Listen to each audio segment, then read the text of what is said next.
บุญตนจำบาปตนจืดจำน้ำหยาดหมายตาเนอะเจิญมาปัตตาโมทนาใหม่ฮับเอาส่วนบุญกุศลที่ปอดที่แม่ที่พี่ที่น้องที่ญาติที่โยมได้ร่วมทำบุญทำกุศลในวันนี้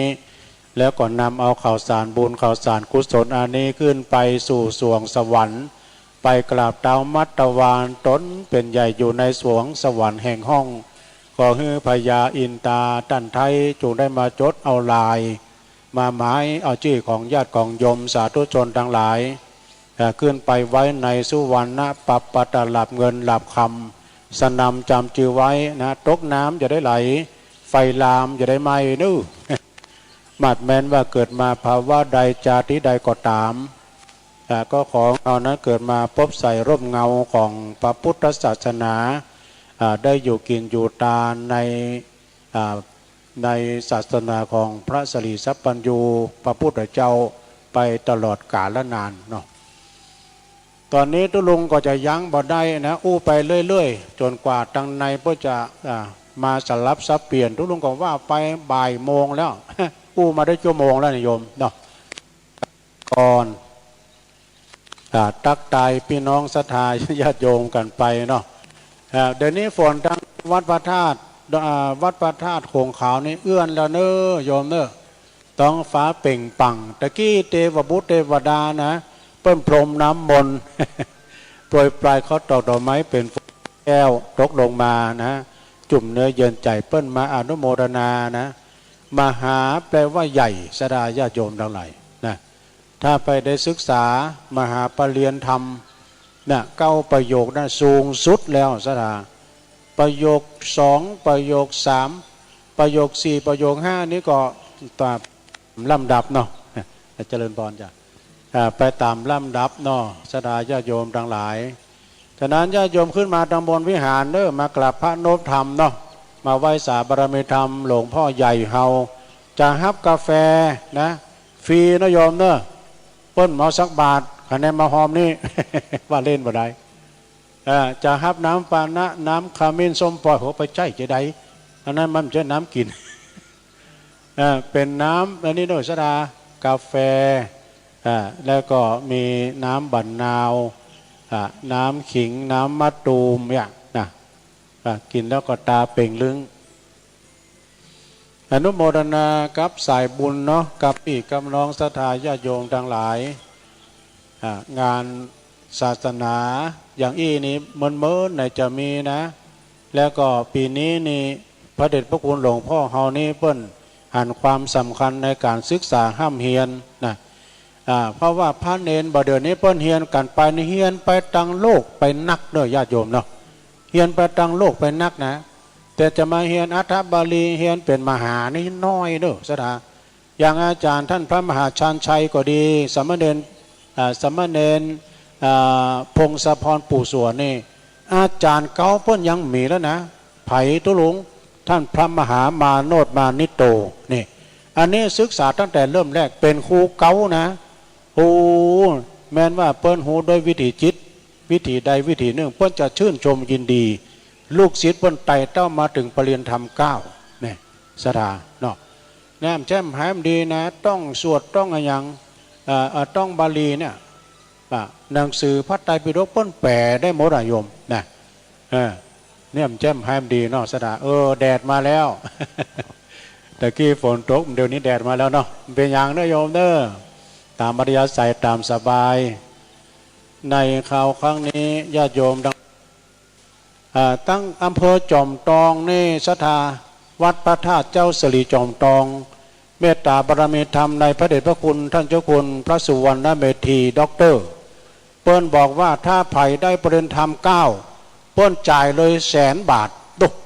เปิ้นทุ่มนะศรัทธาเนี่ยเปิ้นจ่ายเป็นแสนแต่ตั้งเฮานี่เฮาต้องนัก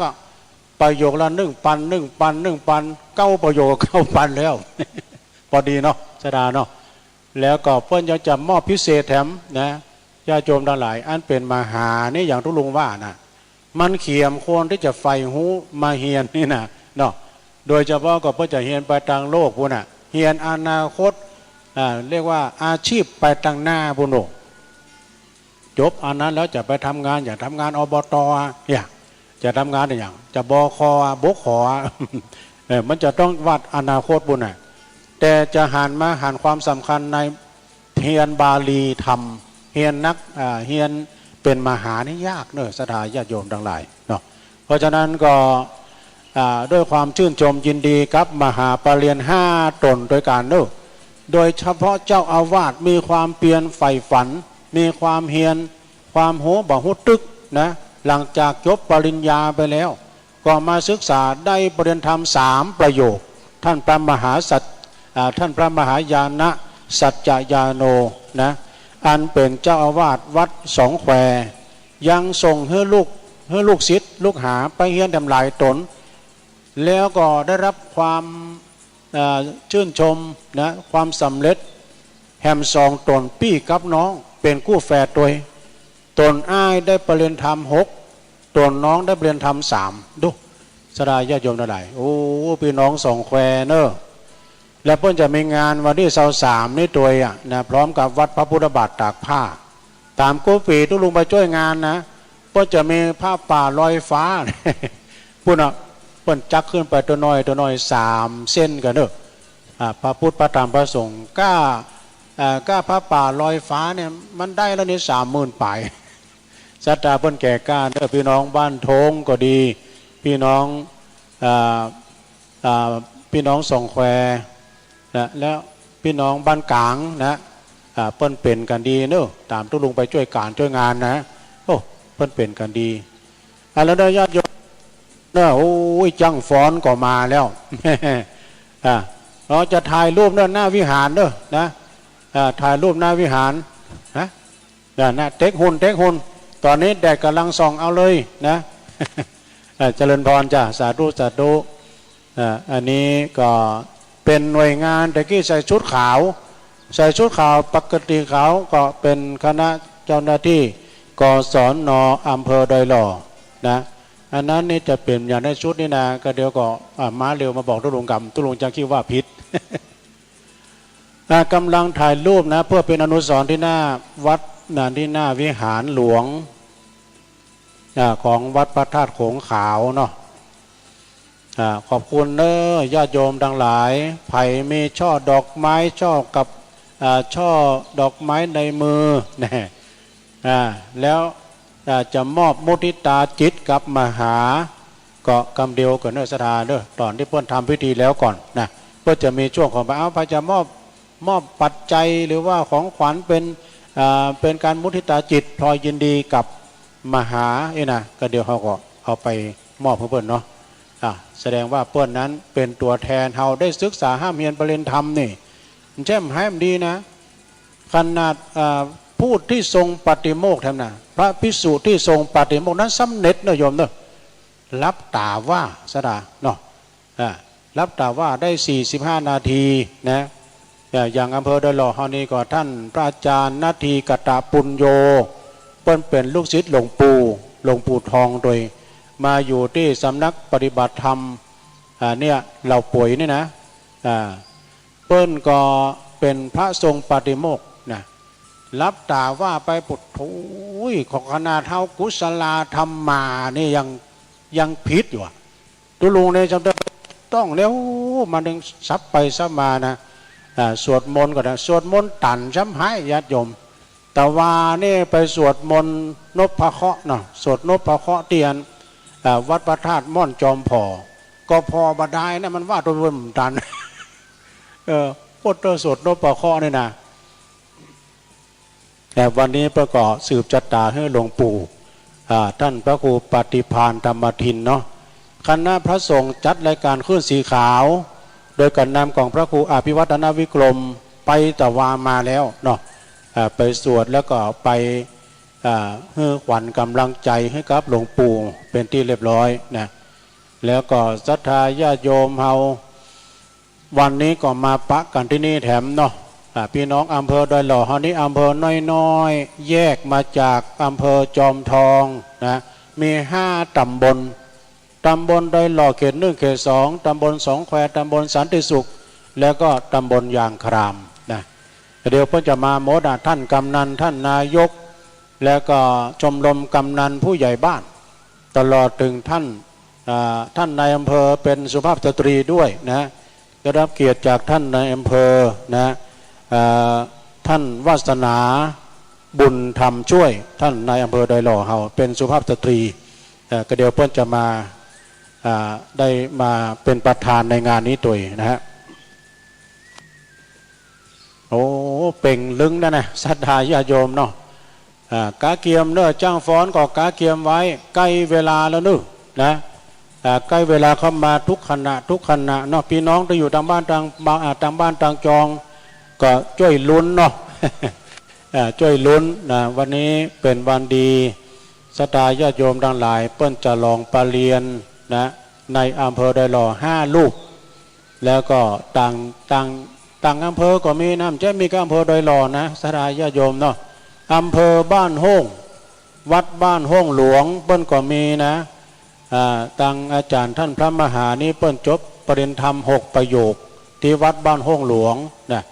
วัดบ้านห้องหลวงเป็นวัดสำคัญตั้งแต่สมัยครูบาเจ้าศรีวิชัยนะอุโบสถของวัดบ้านห้องหลวงนี่ก็กำเนิดเกิดจากท่านครูบาเจ้าสินธรรมด้วยเปิ้นไปเป๊กเป็นตุเจ้าที่โรงอุโบสถหลังเก่าที่วัดบ้านห้องหลวงนะเนี่ยศรัทธาญาติโยมทั้งหลายครูบาเจ้าศรีวิจัยก็จะมีวันเกิดวันที่11นี่เด้อ11 มิถุนาเดือนหน้าเป็นวันชาติการ144 ปีของครูบาเจ้าศรีวิจัยนะแล้วก็วันนั้นนี่ครูบาเจ้าวงวันที่17เปิ้นเปลี่ยนผ้าครองเปิ้นเปลี่ยนผ้าครูบาก็จากไปได้อยู่22 ปีแล้วว่ะดูครูบาเจ้าวงวัดพระธาตุวัดนั้นพระบาทห้วยต้มนะญาติโยมทั้งหลายได้22 ปีแล้ว4 บำเมินเนาะ4 บำเมินสักน้อยเปลี่ยนว่าได้22 ปีแล้วตอนนี้ญาติโยมก็กำลังมากันเนอะท่านได้เดินทางมาแล้วชมบริเวณศาสนสถานวัตถุถาวรไว้ในวัดเนาะศาสนวัตถุต่างๆจะขึ้นมาไหว้นบคบยำพระประธานพระเจ้าหลวงในวิหารหลวงเนอะวิหารนี้ก็ไม่ใช่หลังน้อยๆนะญาติโยมสมัยแต่ก่อนนี่ปอตใดเดือนนี้บทมอก50 ล้านเอาไปล่อแล้วเนี่ยบัดแล้ว หลวงพ่อใหญ่เขาเพิ่นแปลงมาแต่เมื่อเพิ่นยังหนุ่มแล้วนะวิหารหลวงนี่ดูโอ้แกะสลักไม้สักแล้วก็ภาพวาดวิหารก็งามนะสมัยนั้นนี่ฉะนั้นก็เมตตาบารมีธรรมในพระเดชพระคุณหลวงพ่อท่านพระครูสุนทรธรรมานุโยกหลวงพ่อใหญ่เฮาหลวงพ่อใจดีเนอะญาติโยมหลวงพ่อนี้มีความยิ้มแย้มแจ่มใสแล้วก็ใจดีนะพูดด้วยถ้อยคำที่อ่อนหวานเนอะนะก็อย่างตุลุงนี่ใครเก่งใจมาเมื่อใดก็มากราบสักการะบูชาเปิ้นห้องตุลุงครูบายอง เจริญพรนะโยมเนอะขึ้นมาไหว้พระนพธรรมทางในเนาะนะเจริญพรจ้ะสาธุนะกำลังทยอยกันมาแล้วก็สำหรับตำบลยางครามในเมตตาบารมีธรรมอาจารย์ท่านพระครูสถาพรพัฒนาลังสีอาจารย์ท่านพระครูนี่ก็เปิ้นก็อยู่วัดใหม่พัฒนานะเปิ้นก็เป็นศาลาโดยประดิษฐ์ประดอยแปลงอย่างด้วยมือของตัวเองนะแปลงเต้นทำมาดกาแปลงตังแปลงเตียนกาเนี่ยได้หมดเนอะศรัทธาญาติโยมนะแล้วก็วัดของเปิ้นนั่นก็มีพระสงฆ์นักมีวัดหลายวัดนะเจริญพรจ้ะอ่านได้นะโยมนะให้ตุงอ่านได้ก็เดี๋ยวอ่านแล้วก็เอาไปใส่เดี๋ยวใครจะมุทิตาจิตนะเดี๋ยวเอาบัญชีมานี่นะเดี๋ยวเอาขอตุปิรัตเอาบาทมาก็จะหอมนี่ แล้วเอาอันซองมาด้วยด้วยซองเป่าเนี่ยก็จะหอมเนี่ยเอาปากกามาด้วยเนี่ยโอ้ขอบคุณเนอะอันนี้พ่อหลวงสมบัติแม่หลวงจันเพ็ญธรรมใจพี่น้องบ้านสามหลังหอมมาแถม1 ซองนี่ก็เดี๋ยวขอซองแล้วก่อนสมุดไว้เนอะตุปี้ ตุปิรัดก็ดีแล้วตุปิเล็กก็ดีนะฮะตุปิเคนจัดมากรรมตุกาไปเรื่อยๆเนาะเจตนาเพื่อนดีเพื่อจะหอมกลิ่นหอมตาลนะร่วมทำบุญฮะก็เดี๋ยวเพื่อนจะเอาบาตรมาเพื่อนจะเอาบาตรมาเดี๋ยวเอาบาตรมากรรมเด้อเดี๋ยวพี่รอสักเดี๋ยวแป๊บเดียวเนาะนั่นอยู่บ้านไหนพี่แล้วอันนี้ชุดนี้เป็นอย่างชุดแม่บ้านครับอ๋อเป็นแม่หลวงเนาะเจริญพรเนอะก็โค่นเหมือนกันได้เอาแม่บ้านสามหลังมาเลี้ยงน้ำทำเจ้าจ้างฟ้าตัวลุงนี่มีตาเสียเปล่าแต่หามีแววไม่หาว่าเพิ่นเป็นจ้างฟ้อนว่ะอันนี้คณะบาไผ่อันนี้โยมพี่อย่างพี่ทับทิมคำสร้อยร่วมทำบุญ100 บาทเนาะพี่น้อยปั๊มน้ำมัน3 หลังอีก100 บาทแล้วก็ยุพินโพธิยอดแถมเนาะแต่ขอบคุณเด้อโทษได้หลายร้อยแล้วเนี่ยขอบคุณเด้อแม่หลวงเด้อตะกี้เขาว่าแม่หลวงเป็นจ้างฟ้อนใช่นะตุลุงอันนี้เป็นชุดแม่บ้านแล้วเขาแจ้งหูเนาะเป็นสวัสดิ์เจ้าก็เหมือนกันนะสวัสดิ์เจ้าก็เหมือนกันเพื่อนเตียวมาดุมเขาก็หูว่าแง่งไปไม่ไหนยศไปไม่ได้ไหนเพื่อนพอที่พัดพวกนะอย่างตุลุงเนี่ยเขาเตียวไปเขาฮ้องว่า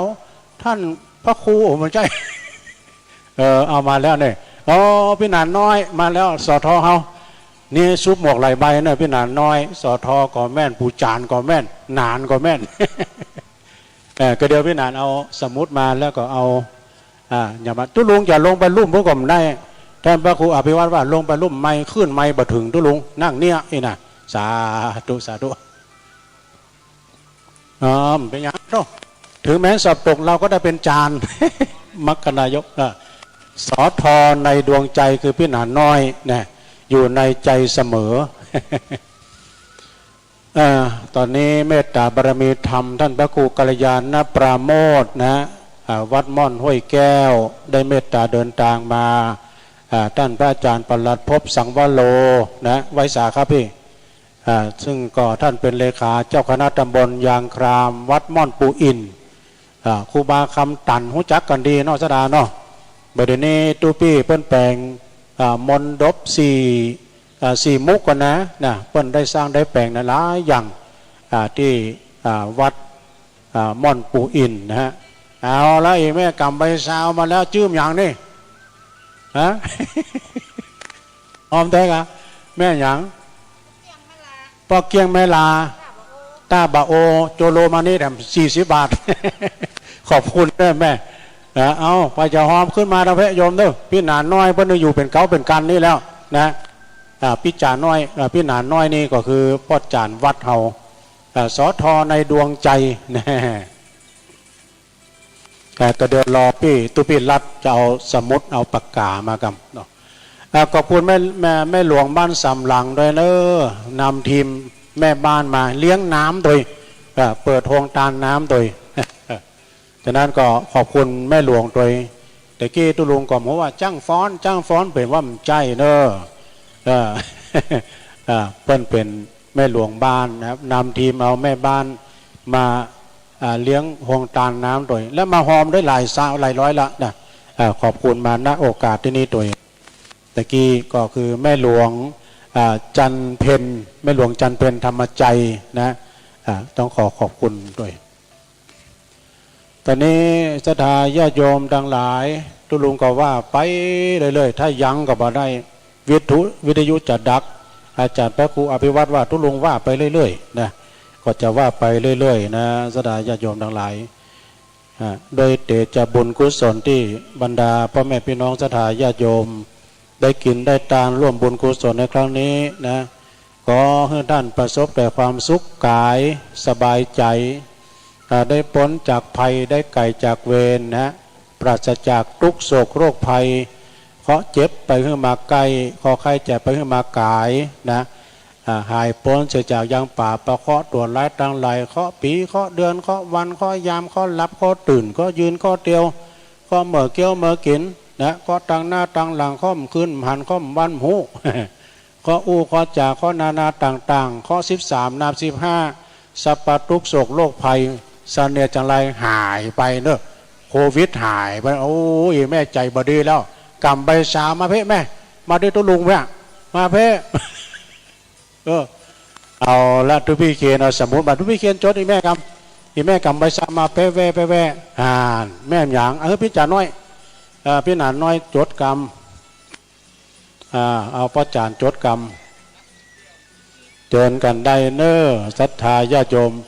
ตอนนี้สมุดเฮามาแล้วพายเจ้าหอมขึ้นมาบนวิหารนี่ดูที่หน้ามุกวิหารนี่นะ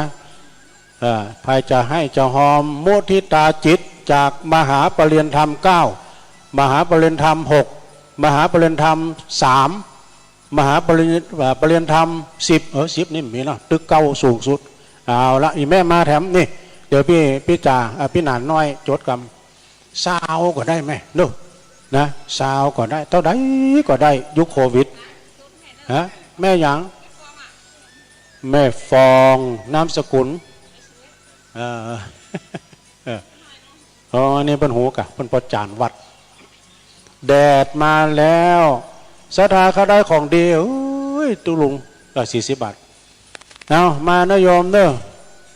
พระเจ้าห่วมทำบุญมาดังแพ้อีแม่บอกเพื่อนว่าขึ้นมาบนไว้ฮะเอาใส่หน่อยอีกเขากำเดียวก็เกียมดอกไม้หรือว่าอย่างเนอะเขาตอกดอกไม้แล้วยายแถวนะเวลามาหาปลาเรือนเตียวขึ้นมาพวะผายเขาตอกดอกไม้ไผ่เมป่วยทานนะไผ่จะผุยมะนาวก็ได้เนอะมาทำแล้วอีแม่มาเพ่โอ้เป็นซองอีแม่เอาซองมาเป็นปึ๊กฮะของแม่กำนันมาแล้วเดี๋ยวอ่านนี้เลยก็ได้พี่นันจดลายตัวพิรัตสวัสดีนะพิรัตเด้อเฮ้เจ้าภาพจะมาต้อนรับกันแฮะผมมาแต่เมื่อเจ้าเมียงกับได้ฉันนะว่าเล่นไปแล้วนู่เล่นโมเดลกับไหนมีเพิ่มเติมนะแม่คำใสพุทธเหมาะนี่ก็พร้อมด้วยลูกหลานเนอะร่วมทำบุญมุทิตาจิตกับมหาปริญญาธรรมจะแถม100 บาทเนอะสาธุไว้สาธุพี่ครับเอาเลยโยมเปิ้นไปเขาดำตังนอกขอบคุณแม่น้อยชัยชนะมาแล้วพี่น้องห้อยหักไม้มาเมื่อตอนนี้กะตะกี้นะแต่ตะกี้ไปขึ้นโดยน้อยพ่อกำนันทาแม่กำนันอัมพร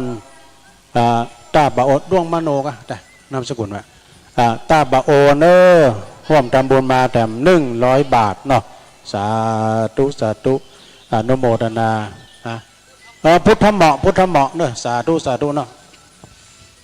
ไปลืมเนอะสถานในวันที่7ไปปักกันที่งานบุญส่งน้ำพระธาตุที่วัดดอนชื่นวันที่7 มิถุนายนนะที่วัดดอนชื่นแล้วก็หลายวัดโดยบอกว่าจะเป็นวัดน้ำดิบหลวงบอกว่าจะเป็นวัดท่าตุ้มเขตฝั่งอำเภอป่าซางบอกว่าจะเป็นวัดปูนนะ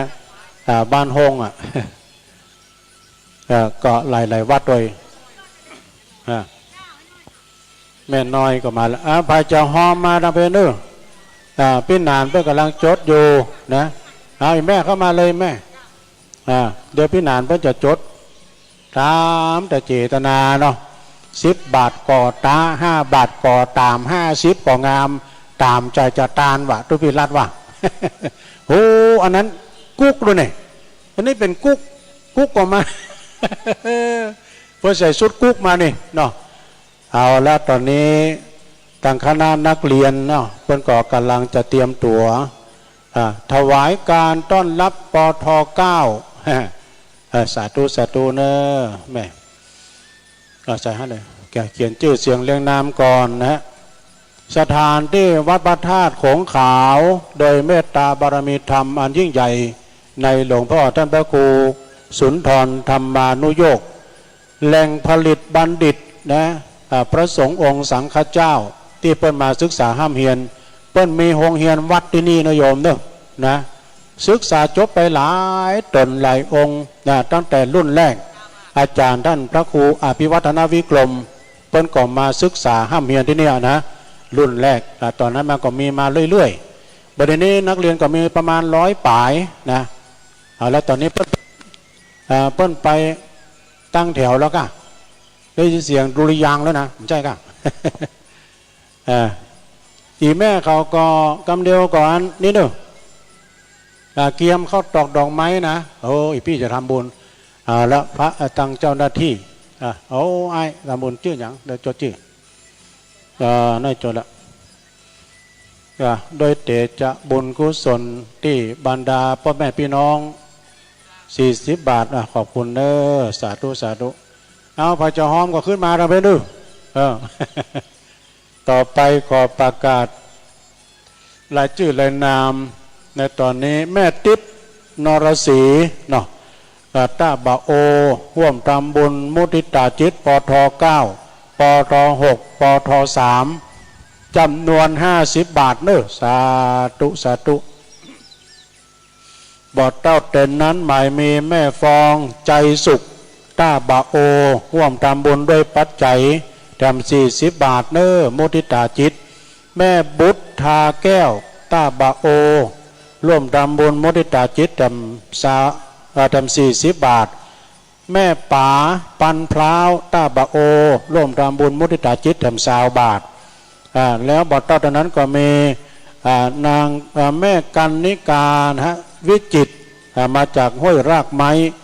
ร่วมทำบุญมุทิตาจิตจำนวน50 บาทนะแม่คำมูลอินตุนพี่น้องบ้านห้วยหักไม้ร่วมทำบุญมุทิตาจิตกับลูกพระหลานเนนจำนวน100 บาทเนอะสาธุสาธุอนุโมทนาเนาะแล้วก็มีแม่อัมพันธ์วงศาฟั่นบ้าน3 หลังร่วมทำบุญมุทิตาจิตกับมหาปรริญญาจำนวน100 บาทแม่นางบัวคำแก้วแสงบ้าน3 หลังร่วมทำบุญมุทิตาจิต40 บาทแม่บัวเขียวอินบัวนะสุมาด้วยเนอะแม่บัวเขียวอินบัวมาจากบ้าน3 หลังร่วมทำบุญมุทิตาจิตกับพระปรริญญาจำนวน100 บาทแม่ฟองปัญญาน้อยมาจากบ้าน3 หลังเอาสตังมาหอม20 บาทยินดีนะแม่ฟองเนอะแม่แอดนางแอดนะวันวามาจากบ้าน3 หลัง3 หลังเหมาเนอะ40 บาทเนอะสาธุสาธุอนุโมทนาเนอะกับเจ้าพี่นายน้องศรัทธาญาติโยมนักศีลนักบุญสาธุชนทั้งหลาย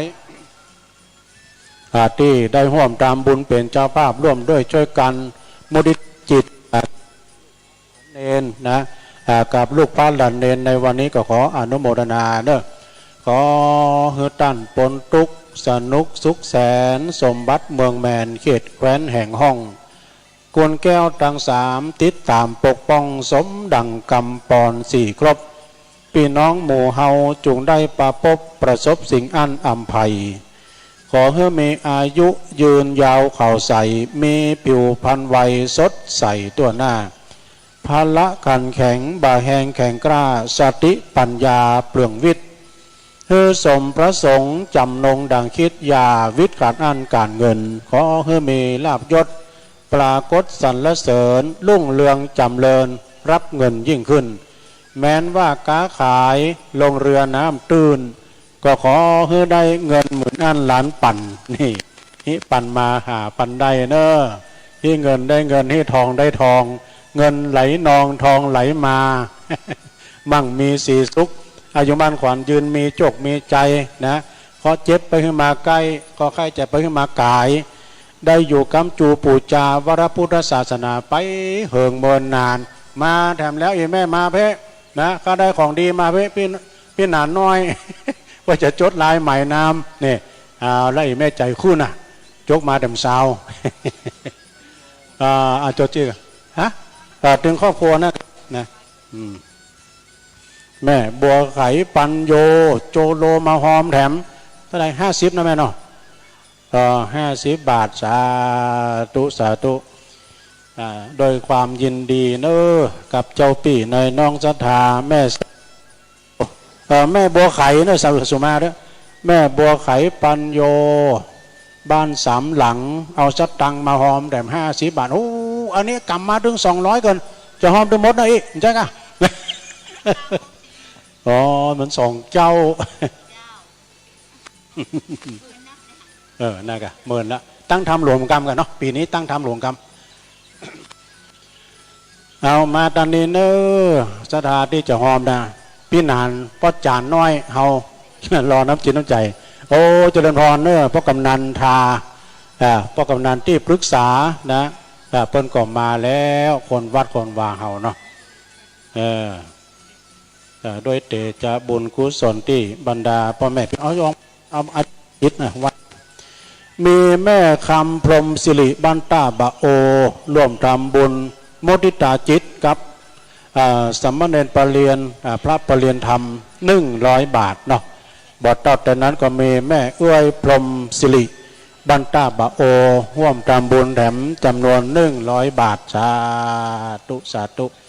อนุโมทนาด้วยแม่เนอะอายุวันโนสุขังพลังตอนนี้ญาติโยมที่จะร่วมบุญกุศลเอาแล้วอีแม่ใจขึ้นน่ะเอาจดเอาแม่จดได้ก่อนแม่จดเอาตัวใหญ่ๆนะ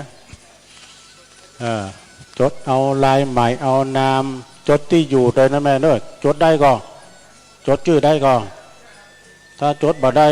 เต็กลายมือ เดี๋ยวจะปัดข้อให้แม่โอ้ตัวหนังสืองานขนาดบาใส่แว่นนะดูโอ้ตาดีได้กันเนี่ยตัวลุงเนี่ยต้องใส่แว่นนะกันมันอ่านทำได้ เคาะปีเคาะเดือนเคาะวันเคาะยามเคาะหลับเคาะตื่นเคาะยืนเคาะเตียวเคาะเกี้ยวเคาะกินให้มันหอมมันหายได้ตกไปไหลไปตามเส้นไฟนะเกิดมาภาวะใดชาติใดก็ของเขานั้นเกิดมาปบใส่กองเงินกองทองกองเขาของสัมปติดูตั้งกินดูตั้งใจดูตั้งจกใจเป็นตาลมาพี่นูถ้าจะหอมมาพี่ดูเบิ้นหอมพี่จ่าพี่นันจดกรรมโอ้มาติ๊กได้มาติ๊กก่อพี่น้องยางครามมาแล้วดูโอ้พื้นที่ของท่านพระครูสถาพรพัฒนรังสีสามเณรพงศพรปู่สวนนี่สามเณรประเรนเพราะว่าเพราะฉะนั้นคณะสัตยาพี่น้องยางครามเพราะนานจกแล้วเต้าใดก็ได้ไหมเสริมเนาะเสริมพละกำลังให้ลูกหลานเขาแล้วลูกนี่เตจะบุญกุศลที่บรรดาพ่อแม่พี่น้องศรัทธาญาติโยมเนาะได้ร่วมทำบุญได้กินได้ทานในวันนี้นะบุญกุศลตั้งมวลเมื่อหมดเวลาชีวิตขออธิษฐานเป็นต่างสายติบยามเมื่อดับจีนั่นไปบนขอเจ้าพี่ในน้องอย่าได้ถอยหนจุคนช่วยกันห่วมสร้างเอาไปเป็นขัวสะเป่าขี่ข้ามฮื้อถึงทางสวรรค์จัดนี้พี่น้องโมเฮาอย่าได้หลีกลี่ช่วยกันก่อสร้างต่างบุญเพื่อช่วยกันยกกำจูอุดหนุนศาสนาคุณพระพุทธเจ้าขอเตจะบุญกุศลเป็นเงามาบังห่วมหับไผ่ได้ทำบุญนั้นอย่าได้อาภัพเฮื่อมั่งมุนด้วยเงินคำอายุถึง100ตั้งมั่นสัจจังขอสมดังกรรมผ่าธนาเจ้า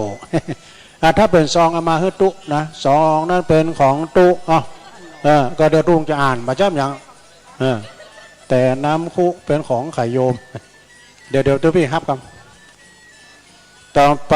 ประกาศรายนามเพิ่มเติมเนาะโอ้พ่อกำนันทาก็จดที่พ่อกำนันทานี่ก็ได้เนอะนายประพันธ์นะฮะนางกองคำชุ่มใจพร้อมด้วยครอบครัวพี่น้องบ้านสามหลังร่วมทำบุญจำนวนแถม100 บาทมุทิตาจิตกับลูกพระหลานเนนนะแล้วก็มีเพิ่มเติมนางตอนนี้ก็มีนะฮะนายสนชัยรัตน์นี่กันเนาะนายสนชัยรัตน์นางบันนิพัฒน์เนาะเดี๋ยวอันนี้บันนิพัฒน์เนาะต้องถามบรรณพัฒน์อันนี้อย่างมงคลสายนะมงคลชยปัตย์ตุลุงจบป .4 ไม่มีเส้นนะพันพัฒน์เนาะพันพัฒน์แถม100 บาทเด้อพี่น้องสามหลังต้องถามปริญญาก่อนเพราะว่าตุลุงจบป .4 ไม่มีเส้น100%ราษฎรเต็มขั้น นางสดศรีปวนแก้วปวนพร้อมครอบครัว3 หลังร่วมทำบุญถวายทานจำนวน100 บาทโอ้พ่อกำนันก็เอามานี่แล้วเนาะเขียนที่ไหนใหม่ไว้เด้ออันได้จะได้ แม่โมนจันสีมุ้ยพี่น้องจากยางรามร่วมทำบุญมุทิตาจิตกับพระมหาปริญญาจำนวน100 บาทแล้วก็มีแม่ทิพย์เครือวันเนาะหนองม่วงนะร่วมทำบุญ100 บาทแล้วก็มีแม่เฮือนลูกหลานพร้อมลูกหลานเนื้อ3 หลัง50 บาทเน้อสาธุจดที่พระกำนันเนี่ยได้ไหมจดลายหมายนามนะบุญเฮาก่อได้สดาญาโยมหงตาลน้ำก็มีเนอะตะกี้แม่หลวงเพื่อนว่านำทีมเอาหงตาลน้ำพี่น้อง3 หลังตัวเนาะเจริญพรจากสาธุเจริญพรต้อนรับนะท่านนายอำเภอไดหล่อในตอนนี้ท่านได้กรุณาเดินทางมาถึง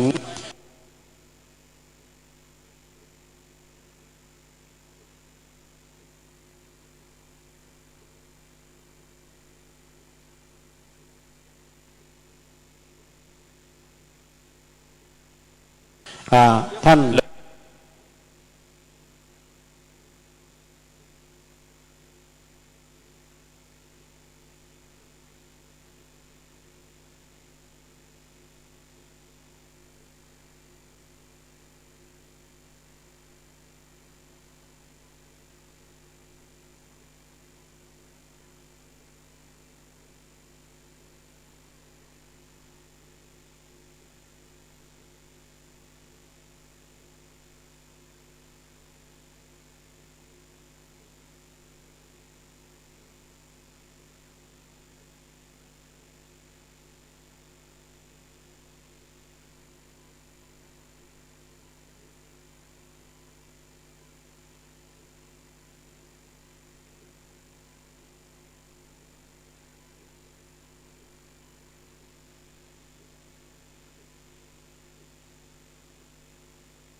อันน้ำพี่น้องสามหลักตัวเองเอาเจริญพรจากสาธุสาธุเจริญพรต้อนรับนะท่านนายอำเภอ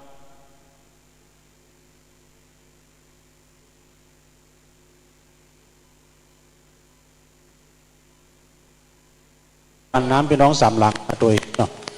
เอาเจริญพรจากสาธุสาธุเจริญพรต้อนรับนะท่านนายอำเภอดอยหล่อในตอนนี้ท่านได้กรุณาเดินทางมาถึง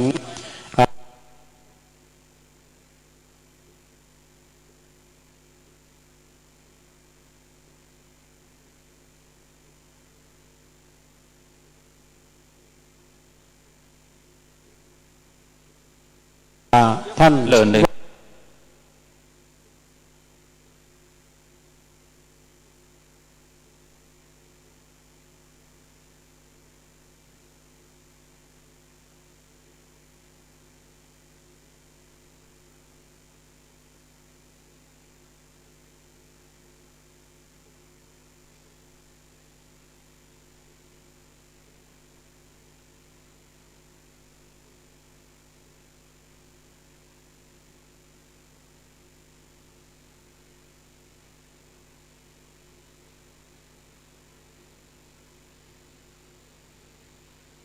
อันน้ำพี่น้องอันน้ำพี่น้องสามหลักตัวเอง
มุทิตาจิตมาแด่ม100 บาท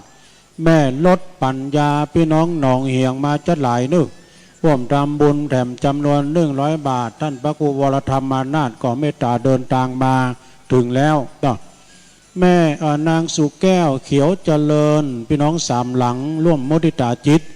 มาแถมจำนวนแถม100 บาทเนอะนายบุญมานางสายทองสามหลัง100 บาทนายจรานนางกองคำแถม50 บาทนางแสงล่าโอ้เพราะนานยังเพราะน้อยปั่นเนาะแม่แก้วป้าปั่นแม่แก้วต้าบาโอเนาะร่วมทำบุญมาแถมขอบคุณป้อเนอร์แล้วก็มีเพิ่มเติมนายจรานนางกองคำพี่น้องบ้านสามหลังร่วมทำบุญมุทิตาจิตจำนวนแถม50 บาทแล้วก็มีนางแสงล่านะปัญญาน้อยพี่น้องมาจากบ้านสามหลังร่วมทำบุญแถม40 บาทป้อนลัดแม่หลงวันวานะพี่น้องต้าบะโอร่วมทำบุญมามุทิตาจิตจำนวนแถม100 บาทสาธุสาธุอนุโมทนากับสายทานบุญกุศลกับพี่กับน้องสถานาบุญเอาพระเจ้าห้อมมาอยู่ได้มีโอกาสอยู่แม่มาเถอะนะคนขี้จิไปถึงบอกถามหาคนมีเมตตาไปทางใดถึงบอกกันบ่ว่า มีเงินทองแล้วบ่ใจบ่สอยกองเต้าม่อนดอยไผบ่อวดอ้างใครอยากกินน้ำปานะน้ำบ่โอใช่น้ำบ่ตูมนะน้ำมันโอเลี้ยงก็ดีกาแฟนะมีจุดบริการเนอะจุดบริการนะฮะไปจะร่วมกินก็กินฟรีนะโยมนะในเมตตาธรรมคณะพระสงฆ์สำนักปฏิบัติธรรมดอยหล่อโอ้พี่หนานน้อยประจานนะฮะสอทอในดวงใจเฮาหลังจากมาช่วยตุลุงเขียนชื่อให้ตุลุงอ่าน หอมมาแต่100 บาทยินดีกับพี่หนาน้อยเนอสอทอในดวงใจเพิ่นเป็นมรคนายกเป็นพ่อจานสนองงานพระเดชพระคุณหลวงพ่อท่านหลวงพ่อพระครูสุนทรธรรมานุโยกมาโดยตลอดเนอพ่อกำนันทาเขานี่ระหว่างไปในได้ช่วยกันเป็นหูเป็นที่ปรึกษาในการก่อสร้างห้างแปลงวัดวาอารามเนาะในตอนนี้นะฮะก็ได้รับความอนุเคราะห์จากท่านนายอำเภอดอยหล่อได้เดินทางมาแล้วนะแล้วก็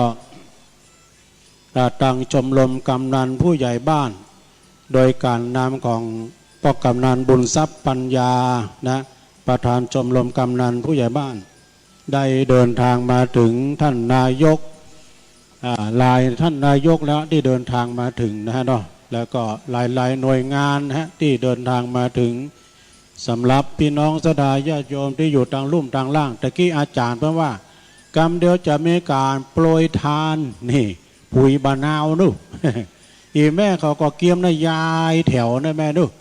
ยายแถวนำเอาข้อต่อไม้พระผายเนาะเพื่อเรียกว่าพระมหาปรริยนธรรมปูจาความเปลี่ยนเนอะโยมเนอะปูจาความเปลี่ยนคนเฮานี่จะได้เป็นพระครูกาเป็นมหากานี่ต้องใจความเปลี่ยนก็ต้องใจศึกษาห้ามเพียนหนังสือนางหาอัฏฐบาลีนี่นะปัจจัยน้อยๆเนาะตอนนี้ญาติโยมทั้งหลายอดใจรอจะดื่มน้ำปานะต่างๆก็เจิญกันได้เนอะในสายทานบุญกุศลที่บรรดาพ่อแม่พี่น้องศรัทธาท่านสาธุชนญาติโยมทั้งหลายวันตกวันออกเหนือเดินทางมาถึงเป็นที่เรียบร้อยก็ขออนุโมทนาเจริญพรต้อนรับนางวัฒนาบุญธรรมช่วยท่านนายอำเภอดอยหล่อเฮาเปิ้นมาก่อนเนอะเปิ้นมาแต่เจ้าละต้องขอขอบคุณกับทางหัวหน้าส่วนราชการอำเภอดอยหล่อโดยนะสนับสนุนในการทำบุญทางวัดทางวาเต็มที่เนาะโดยเฉพาะพี่น้องทางปุ้นนี่ยางครามนี่ก็มากันจัดหลายเนอะเอาพ่อเลี้ยงมาจะทำบุญนี่ไม่ใช่ก็มาดูกระจกได้ฮั่นเอาเฮ้ยเอาละพ่อเลี้ยงจะทำบุญเท่าใดเอาจดชื่อก่อนหน้ากำปักอาจารย์เหมือนหนุ่มยังเก่าได้ หนุ่มยังเก่าหนุ่มยังเก่า ก็มีแต่ท่านพัฒนศักดิ์ศักยภาคนะฮะอันนี้ท่านรองนายกองค์การบริหารส่วนตำบลดอยหล่อท่านรองก็ได้กรุณาเดินทางมาถึงตะเจ้าแล้วนะแล้วก็กำเดียวก็ต่างท่านนายกก็จะติดตามลามโดยมาหลายนายกบอกว่าจะเป็นนายกท่านถนอมกำใจนายกเทศมนตรีเทศบาลตำบลยางครามนะฮะท่านนายกรัตดาชัยชนะนะก็จะเดินทางมานายกเทศบาลตำบลสองแควแล้วก็ว่าที่ร้อยตรีสุรพงศ์กาบวังนะนายกองค์การบริหารส่วนตำบลดอยหล่อเฮานี่แล้วก็มีเพิ่มเติมนะพอเลี้ยงแม่สมอินตะนันบ้านสามหลังร่วมทำบุญมาแต่มุทิตาพิแถม100 บาทสาธุขอบุญกุศลปกปักรักษาเอาเลยพี่ไอ้มาถึงจะจดเองก็ได้ไปต้องลู่กัน ก็ได้ของดีก่อนมาถ้าฝ่ายเขียนมาได้นี่พ่อกำนันทาเปิ้นท่าอยู่เนี่ยแม่จะเอาอย่างเนี่ยแป๊ดประดับบุญจะเอาน้ำฮะ ถ้าเป็นอย่างกินน้ำบุญก็ได้ไส้ก็เต็มแม่โดยเฉพาะพี่น้องทางสามหลังโดยการนำของแม่หลวงบ้านเนอะเปิ้นน้อมนำเอาต่างงานแม่บ้านมาตุ้ลุงก็ว่าจ้างฟ้อนว่าใช่เนอะตุ้ลุงอันนี้ชุดประจำบ้าน ประจำแม่บ้านเปิ้นแล้วเปิ้นก็ได้มาร่วมทำบุญมาเปิดโฮงตาลน้ำโดยจะได้ก็ตามต้องขอกราบขอบคุณในเมตตาธรรมต่างคณะสงฆ์ศูนย์ปฏิบัติธรรมอำเภอดอยหล่อโดยนะที่มาเปิดโฮงตาลกาแฟแล้วก็น้ำมะนาว น้ำบะปีนหลายอย่างหลายน้ำเนอะนะเอามาเปิดบริการที่หน้ามุกวิหารนี่เนาะ มาเอาเลยนะโยมเนอะกินแล้วก็ล้างแก้วเพื่อนเหรอนู่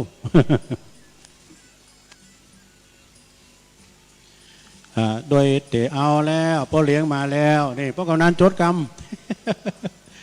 เอามาพี่กะจดพ่อกำนันจดกรรมพ่อกำนันทาจดกรรมใครข้าได้ของดี ฉลองความเปลี่ยนเนาะแม่เนาะไปลืมแมทกะแม่วัดเปิ้นเปิดแล้วนะแล้วก็ประเทศเปิ้นก็เปิดแล้วอีแม่จะไปเปิดแมทกะ ก็ระมัดระวังตัวภัยตัวมันเนอะญาติโยมทั้งหลายโลกนี้เขาบาหารตัวมันจะเตียวมาดุมดดใส่อย่างแมวอย่างหมานั่นไม่ใช่มันบาหารเชื้อโรคเดินได้ฉะนั้นก็ระมัดระวังล้างมือด้วยเจลนะแล้วก็ปิดหมูกปิดจมูกหน้ากากนะจะไปละเนาะเนี่ยจะไปละจะไปลืมถ้าเฮาว่าโอ้เอาไปทางครูบาอาจารย์เนอะเดี๋ยวเอาพ่อใจไปกะพี่ให้พ่อใจไปประเคนเนาะพี่น้องส่องแควมาแล้วมาแล้วพี่น้องตังส่องแควน้องอ้วมาแล้วแม่4,000เขาแม่เดี๋ยวกันนะประกาศรายชื่อก่อนพี่ป้อป๋าสตาป้อป๋าแม่4,000นะฮะบ้าน2คำจันบ้าน2แควร่วมทำบุญมุทิตาจิตกับลูกกับหลานร่วมทำบุญแถม100 บาทเนอขอบคุณเนอ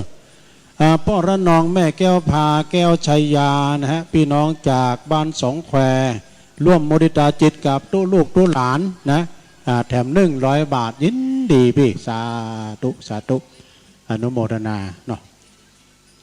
จดฮะกะจดนั่งเอาตามสบายเด้อแม่ป้อลันน้องเขากาแม่แก้วพาเขากาเนี่ยแล้วก็ป้อเขานี่นะรู้กับวัดกับวานี่แต้นะเปิ้นกับวัดกับวาโจ้ยกับทางวัดทางวาสนับสนุนนะวัดสองแควนี่เป็นวัดใหญ่ซะนะตุลุงเคยไปช่วยการช่วยงานเคยช่วยการช่วยงานเพราะว่าศรัทธาญาติโยมวัดสองแควนี่ก็โดยเมตตาบารมีธรรมท่านพระมหายานะสัจจญาโนนะที่เปิ้นได้เป็นเจ้าวาดที่หันเนาะนะเขียนเดินส่งน้ำ8 เป่งนี่กะเขียนไปคือมันแล้วใจไปเนาะแม่สิรินทิพย์เนาะแม่สิรินทิพย์บุญเลิศนะคุณแม่ทิพย์บุญเลิศฝากหอมวัดพระธาตุดอยน้อย8 เป่งแถม1 ซองเนาะสาธุสาธุ100 บาทเนาะสาธุมีเพิ่มเติมตะกี้ก็แม่ในคำนางแก้วสุวรรณนะสุภาพันธ์เนาะสุภาวันห้วยหักไม้แถม50 บาทนายวิรัตนางสมศรีอันนี้อย่างปาลีเนาะปาลีบ้านหนองลั่วจำนวนมุทิตาแถม100 บาทสาธุสาธุอนุโมทนามามีได้อยู่เนอะสดาเนอะขบวนกำลังจะเลี้ยวเนี่ยตามทุลุงขึ้นใจนะ ขบวนกำลังจะเลี้ยวเพิ่มตื่นใจให้น้อยแม่เนาะตื่นใจน้อยการเดียวพระเจ้าฟ้อนนำหน้าเมีย ป่าปื้มปิติยินดีเนอะจ้างพวกในไพรสดาญาโยมทั้งหลายนะเป็นมหาอย่างทุลุงว่าเนี่ยมหานี่ต้องใช้ความเพียรนะเฮียนทำเก้าประโยคนี่มันแจ่มให้มันดีนะต้นในจบประโยคเก้าทุลุงในจบประโยคกล้วย ประโยคกล้วยก็เป็นโยกแล้วไอ้นะแข็งกล้วยใส่โยก ฉะนั้นก็ต้องขอกราบขอบคุณเจริญพรจ้ะเดี๋ยวโคศกเพิ่มมีก่อนเดี๋ยวกำลังจะเลี้ยวมาแล้วเนาะจ้ะตอนนี้นะญาติโยมทั้งหลายขบวนกำลังจะเลี้ยวมาแม่ตั้งแถวเลยเนาะตั้งแถวเลยแม่ตุลุงโอ้จะใครเต้าหัวเข่านาโมโอ้ย เอาตั้งแถวได้แล้วจ้าโอ้ไอ้แก้วไอ้แก้วร่วมทำบุญเลยเนาะอันนี้ศรัทธาไอ้สายแก้วเนาะแก้วขันเพราะกะเนาะสองแควเนี่ยร่วมทำบุญมาแบบ1 2เนาะเอาละเนอแม่บ้านเอาอีแม่เขาตั้งแถวมาถึงที่นี่นะตั้งแต่ตั้งนอกผู้เลยนะขณะนี้ขบวนกำลังเลี้ยวมาแล้วขึ้นสิมาการโมดเนาะตอนนี้กำลังจะเลี้ยวเข้ามาแล้วเนาะขอบคุณเนอเจ้าปีในน้องสถาแดดอ่อนแดดก็บ่ใจฮ้อนเนอะสถาถ้าใครจะตั้งมุมกล้องนำมาถ่ายอยู่ตำบลวิหารนี่หันจะทีเด้อเอาขยับไปนะอาจารย์เพิ่นจัดแถวตามที่มืออาจารย์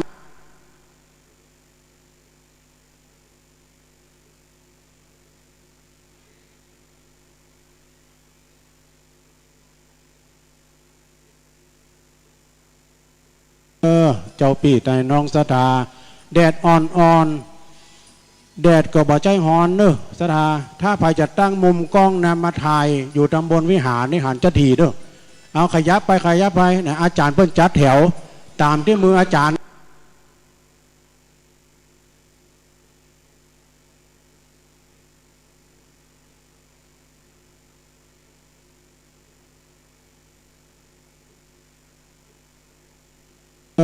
เจ้าปีในน้องสถาแดดอ่อนแดดก็บ่ใจฮ้อนเนอะสถาถ้าใครจะตั้งมุมกล้องนำมาถ่ายอยู่ตำบลวิหารนี่หันจะทีเด้อเอาขยับไปนะอาจารย์เพิ่นจัดแถวตามที่มืออาจารย์เจ้าปีในน้องสถาแดดอ่อนแดดก็บ่ใจฮ้อนเนอะสถาถ้าใครจะตั้งมุมกล้องนำมาถ่ายอยู่ตำบลวิหารนี่หันจะทีเด้อเอาขยับไปนะอาจารย์เพิ่นจัดแถวตามที่มืออาจารย์เจ้าปีในน้องสถาแดดอ่อนแดดก็บ่ใจฮ้อนเนอะสถาถ้าใครจะตั้งมุมกล้องนำมาถ่ายอยู่ตำบลวิหารนี่หันจะทีเด้อเอาขยับไปนะอาจารย์เพิ่นจัดแถวตามที่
แค่กัน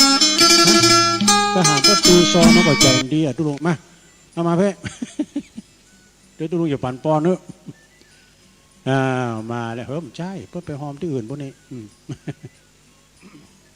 กับพระกับเจ้าก็นายอมเนอะโดยเตจบุญกุศลที่บรรดาพ่อแม่พี่น้องศรัทธานักศีลนักบุญได้ทำบุญทำกุศลในวันนี้นะก็ขอได้เป็นตบะเดชะเป็นภารวะปัจจัยนะขอบคุณนะแม่เนอหมายเมนายบุญปั่นนางศรีพันธ์ฮะพี่น้องบ้านยางครามเนอะร่วมมุทิตาจิตกับมหาปริญญาจำนวน100 บาทยินดีนะแม่เนอมีนางนารีรัตน์มูลใหม่นารีรัตน์มูลใหม่อันนี้ก็พี่น้องจากยางครามร่วมทำบุญมาแถมจำนวน100 บาทสาธุสาธุอนุโมทนานะโยมเนอะได้ทำบุญกับมหาปาเลียนที่เปิ้นศึกษาห้ามเฮียนในความเพียรเกิดมาภาวะใดจาติใดก็ของเฮาท่านทั้งหลายมีสติพยาปัญญาเนอะเป่งใสไวยะนะเป็นคนมีสติมีพยาปัญญา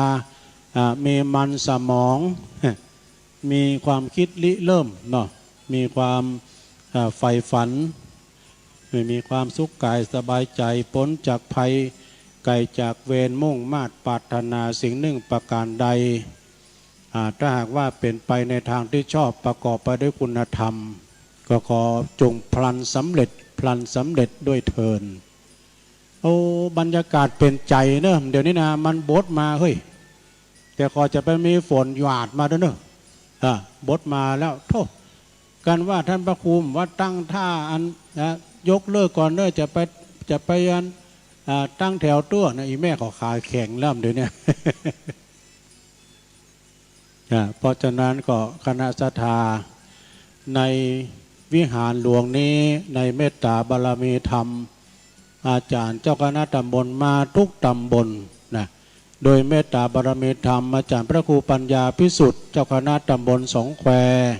วัดทุ่งท้อนะได้มีเมตตามา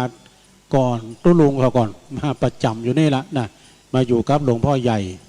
แล้วก็เมตตาธรรมอาจารย์ท่านพระครูสุคนบุญญากรเจ้าคณะตำบล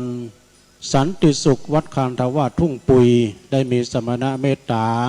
เดินทางมาแต่เจ้าละนะแล้วก็ในเมตตาธรรมอาจารย์ท่านพระครูสถาพรพัฒนารังสีอันเป็นเจ้าคณะตำบลยางครามนะพื้นที่ของลูกศิษย์ก็คือสมณเณรพงศพรปู่สวนนะได้เมตตาเดินทางมาเนาะบรรยากาศตะกี้มันแดดมากำยม เดี๋ยวนี้บดไปแล้วนะเดี๋ยวจะราชการตั้งต้นขบวนแถวเตี้ยวม้ามไก่หงเฮียนสามหลังนิ่มได้ยมนะก็เดี๋ยวก็จะเดินทางมาถึงดีอกดีใจเนอะกับคณะสงฆ์เฮาเนาะตุลุงในนามของคณะสงฆ์อำเภอดอยหล่อตำบลดอยหล่อแล้วก็หลายๆตำบลแล้วก็ตึงคณะศรัทธาคณะสงฆ์ตึงโมดเนาะมีความปราบปลื้มปีติยินดีในมหาปริญญาธรรมถึง5 ตนนะถึง5 ตน 5 องค์บอกว่าจะเป็นท่านเจ้าอาวาสวัดสองแควลูกพระลูกเนนเปิ้นตวยแล้วก็สมณเณรปริญญาธรรม9ท่านมหาปริญญาธรรม9นะโอ้เป็นว่าในอำเภอดอยหล่อของเรานี่ดีแท้ๆสถาเปิ้นช่วยกันคณะพระสงฆ์ก็เอากันเป็นการแท้ๆนะมีน้ำจิตน้ำใจสนับสนุนส่งเสริมโดยเฉพาะก็หลวงพ่อใหญ่เฮานะหลวงพ่อใหญ่เฮาได้สนับสนุนหลวงพ่อท่านพระครูสุนทรธรรมานุ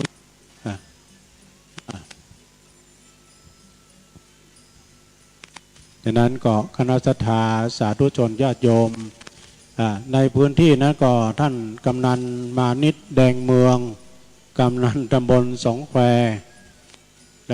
และก็ท่านนายกแม่ครูรัตดา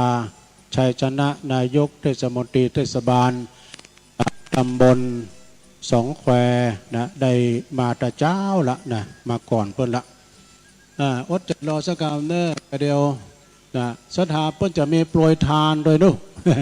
มีผุยบะนาวโดย ถ้าท่านอาจารย์เพราะว่าจะผุยบะนาวโดยเนาะ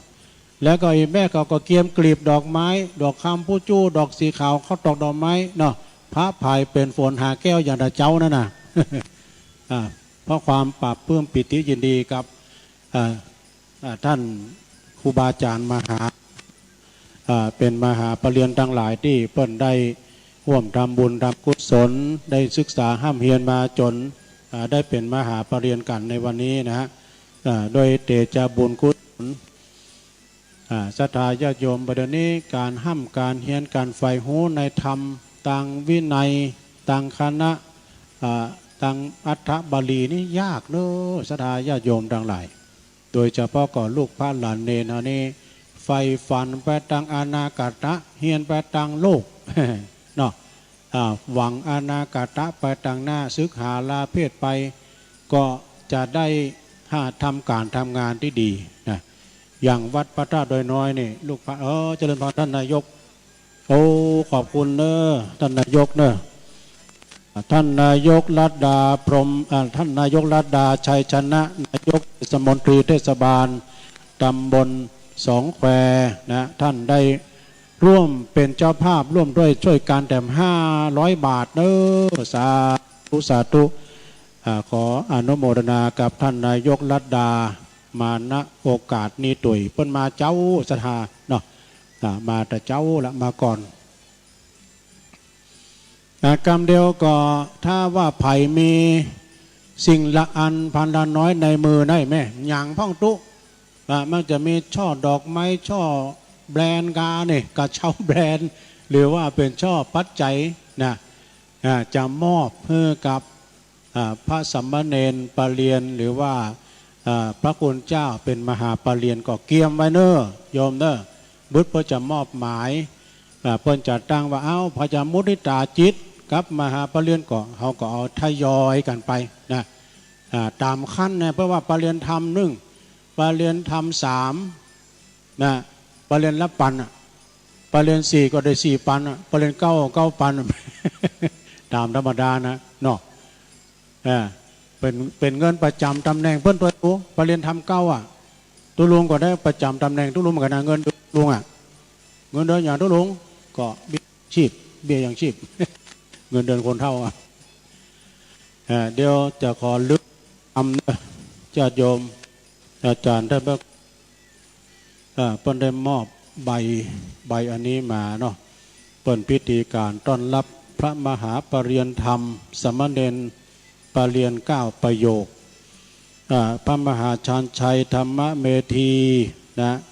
วัดคันธาวาสทุ่งปุยสมณเณรพงศพรปู่สวนปรริญญานาคหลวงเปิ้นก็จัดการที่วัดพระธาตุโขงขาววัดหลวงพ่อใหญ่เฮา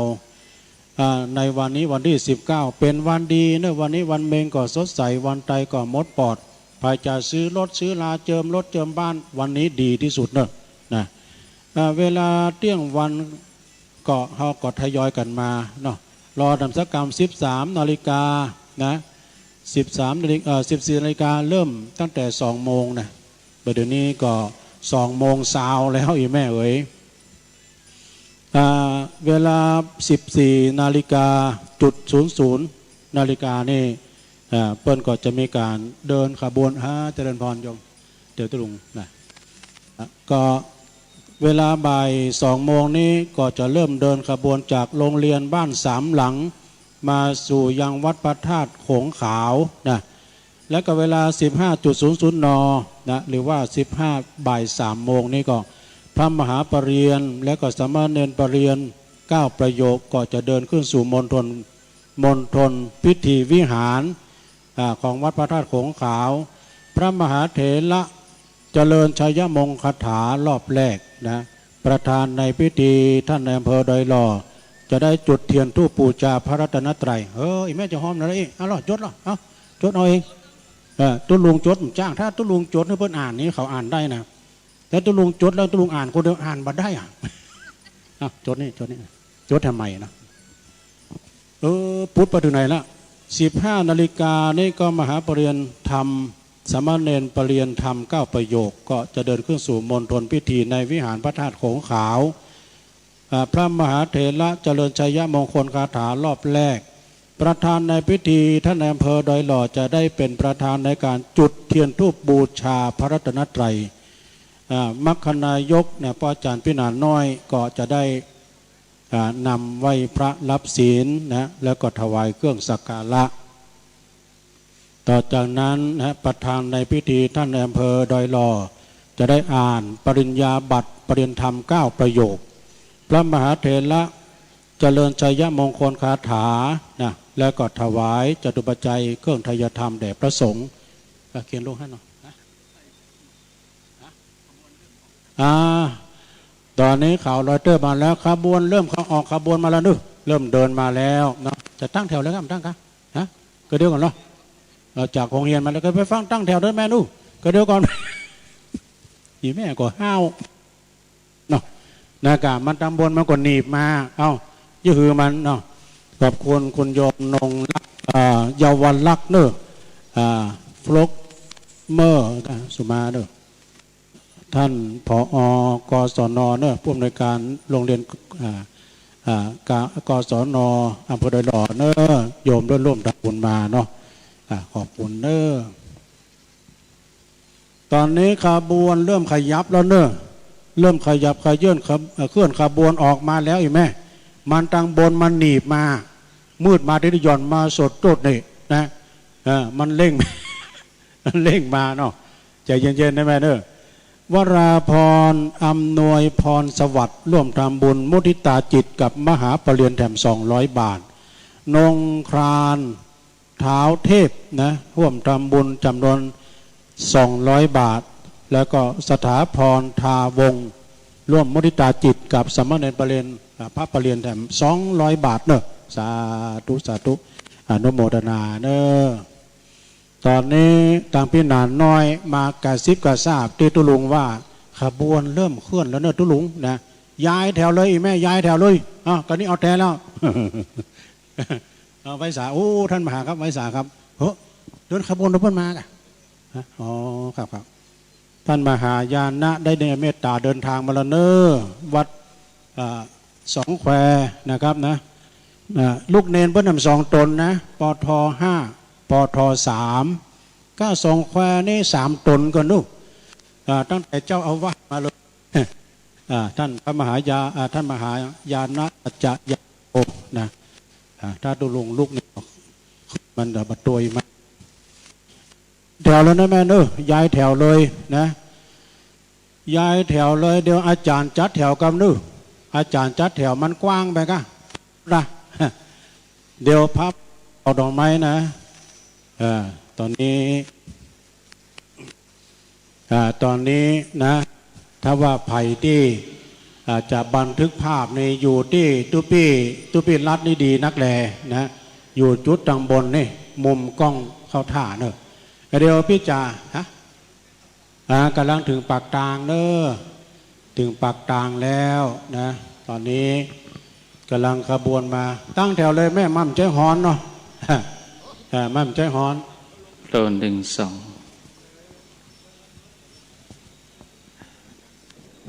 ตอนนี้เวลา 14:23 นาทีตั้งขบวนแห่ท่านพระมหาปรริญญาธรรม9 ประโยคพร้อมกับสามเณรนาคหลวงกำลังเคลื่อนขบวนมาบริเวณข้างวัดพระธาตุคงคาวตอนนี้พระมหาเถระพระเถรานุเถระก็กำลังเดินทางมาถึงโดยปารมีธรรมของพระเดชพระคุณท่านเจ้าคุณพระสุวรรณเมธีเจ้าคณะอำเภอจอมตองเจ้าวาดวัดพระธาตุสีจอมตองได้เดินทางมาถึงสถานที่พิธีพร้อมกับท่านอาจารย์พระมหาวิทูลภูริเมธีท่านอาจารย์เป็นครูสอนบาลีสำนักวัดพระธาตุสีจอมตองก็กำลังเดินทางมาถึงตอนนี้ขอเจริญพรท่านในอำเภอดอยหล่อพร้อมกับ หัวหน้าส่วนราชการทุกภาคส่วนเจริญพรท่านได้ไปอยู่บริเวณหน้าวิหารวัดพระธาตุคงขาวแล้วแถมสักครู่แถมสักกรรมก็นิมนต์ท่านพระครูปัญญาภิสุทธิ์ได้ไปจัดขบวนที่บริเวณหน้าวิหารของวัดพระธาตุคงขาวนะครับเตรียมที่จะให้ท่านในอำเภอถือพัดแล้วก็ท่านหนึ่งท่านใดที่มาถึงที่หันอยู่ก็มีท่านรองนายกดอยหล่อจะถือประกาศนียบัตรหรือท่านใดนั่นก็ขอนิมนต์ท่านพระครูปัญญาภิสุทธิ์ได้จัดตรงนั้นนะครับที่บริเวณปากประตูวัดนะครับพระมหาเถระที่ได้กราบนิมนต์ก็มีพระเดชพระคุณพระเทพปริยัติเจ้าคณะจังหวัดเชียงใหม่เจ้าวาดวัดเจ็ดยอดพระรามหลวงพระเดชพระคุณพระเทพสิงหวราจารย์รองเจ้าคณะจังหวัดเชียงใหม่วัดพระสิงห์วรมหาวิหารพระเดชพระคุณพระสุวรรณเมธีวัดพระธาตุเจ้าสี่จอมตองวรวิหารเจ้าคณะอำเภอจอมตองพระศรีศิลปาจารย์ผู้ช่วยเจ้าวาดวัดพระธาตุสี่จอมตองวรวิหารพระเดชพระคุณท่านเจ้าคุณพระอมรเวทีผู้ช่วยเจ้าวาดวัดพระธาตุสี่จอมตองวรวิหารท่านพระมหาวิทูลภูริเมธีวัดพระธาตุสี่จอมตองวรวิหารหลวงพ่อพระครูสุนทรธรรมนุโยคเจ้าวาดวัดพระธาตุคงขาวเจ้าคณะอำเภอดอยหล่อหลวงพ่อพระครูสุนทรขันติรัตน์เจ้าคณะอำเภอสันปะตองวัดศรีเกิดหลวงพ่อพระครูสาธุกิจจันนันท์รองเจ้าคณะอำเภอดอยหล่อวัดพระธาตุดอยน้อยจำนวน9 รูปนะครับเป็นสงฆ์พิธีที่จะได้เจริญชัยมงคลคาถาตอนนี้ต่างคณะที่ได้ไปรับจัดขบวนต้อนรับและแห่ท่านพระมหาปริญญาและสามเณรปริญญาสามเณรนาคหลวงท่านพระมหาชันชัยธรรมเมธีวัดตุ้งปุยคันธวาสซึ่งท่านได้สอบปริญญาธรรม9 ประโยคสำนักเรียนวัดพระธาตุสี่จอมตองในการอุปถัมภ์ของพระเดชพระคุณท่านเจ้าคุณพระสุวรรณเมธีเจ้าวาดวัดพระธาตุสี่จอมตองพร้อมกับสำนักวัดพระธาตุสี่จอมตองนี่ปีนี้สอบปริญญาธรรม9 ประโยคได้หลายตนได้อยู่ 4-5 ตนปริญญา6ปริญญา7ไล่ลำดับไปจนถึงปริญญาธรรม3 ประโยคปีนี้รู้สึกว่าทางสำนักเรียนวัดพระธาตุสี่จอมตองนั่นสอบได้นักในส่วนของอำเภอดอยหล่อก็มีสามเณรปริญญาธรรม9 ประโยคแล้วก็ได้เป็นสามเณรนาคหลวงตัวคือสามเณรพงศพรปู่สวนซึ่งได้ไปพักไปเฮียนที่วัดปากน้ำภาษีเจริญกรุงเทพมหานครได้สอบปริญญาธรรมได้ตั้งแต่ปริญญาธรรม6เป็นต้นมาสอบหน้าที่วัดปากน้ำภาษีเจริญตอนนี้ขบวนแห่เดินทางมาถึงที่ข้างวัดพระธาตุคงขาวขอกราบนิมนต์ครับครูบาอาจารย์ได้ขึ้นแต้นสังอาจสงฆ์เพื่อที่จะได้เจริญชัยมงคลคาถารอบแรกนะครับขอกราบนิมนต์นะครับครูบาอาจารย์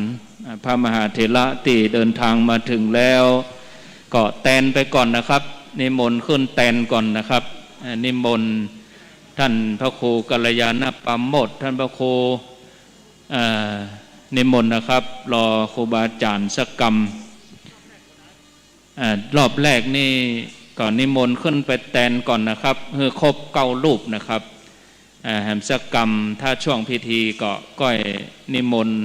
หมู่เฮาลงนะครับตอนนี้รอบแรกนิมนต์ขึ้นแตนก่อนนะครับ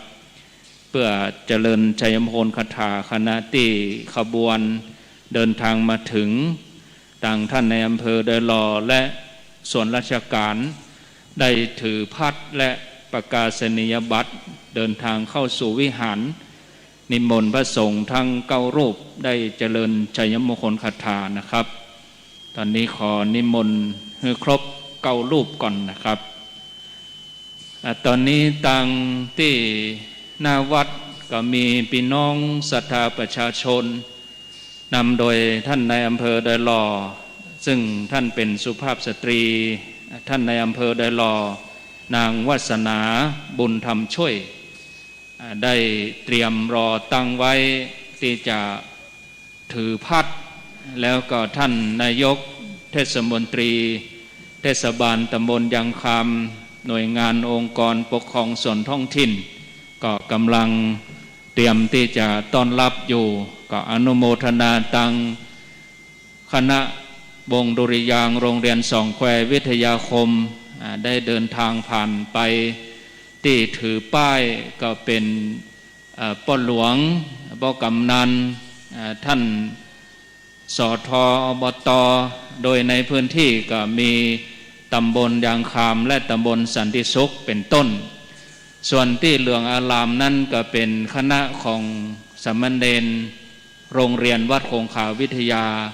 ซึ่งสามเณรนาคหลวงคือสามเณรพงศพรปู่สวนนั่นได้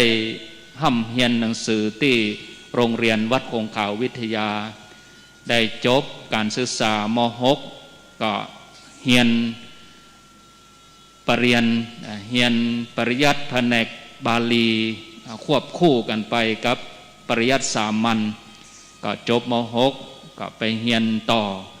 ในปริญญาธรรมที่สูงขึ้นที่วัดปากน้ำภาษีเจริญสามเณรเดินเข้ามาด้านข้างวิหารแล้วก็เตียวต่อลวดไปแล้วก็นิมนต์เณรนั่งในเต็นท์ที่หน้ากุฏิหลวงพ่อสามเณรทุกรูปนิมนต์สามเณรโรงเรียนวัดคงขาวเดินแยกแถวมาเลยเลี้ยวซ้ายหน้าวิหารเตียวผ่านบ่ต้องยืนรอเนาะขบวนตั้งหลังมันย่นนิมนต์เณรบางรูปเพิ่นก็ตั้งแถวตีหน้าวิหารหลังจากที่ท่านมหาชาญชัยธรรมเมธีพร้อมกับสามเณรนาคหลวงสามเณรพงศพรปู่สวนนอกจากนั้นก็ยังมีภิกษุสามเณรในอำเภอโดยรอที่สอบปริญญาธรรมได้แถม3 รูปปริญญาธรรม5 ประโยคจากวัดสองแควสามเณรอดิพงศ์ปุกคำและสามเณรอดิศักดิ์ปุกคำปริญญาธรรม3 ประโยควัดสองแควได้นำมาแห่ร่วมแถมรูปหนึ่งนี่ประกาศว่าสอบผ่านแต่ยังบ่ได้ตั้งปริญญายังบ่ได้รับพัดปริญญาเตื้อก็คือท่านพระมหาญาณวัดสองแควซึ่งท่านได้สอบปริญญาธรรม3 ประโยคได้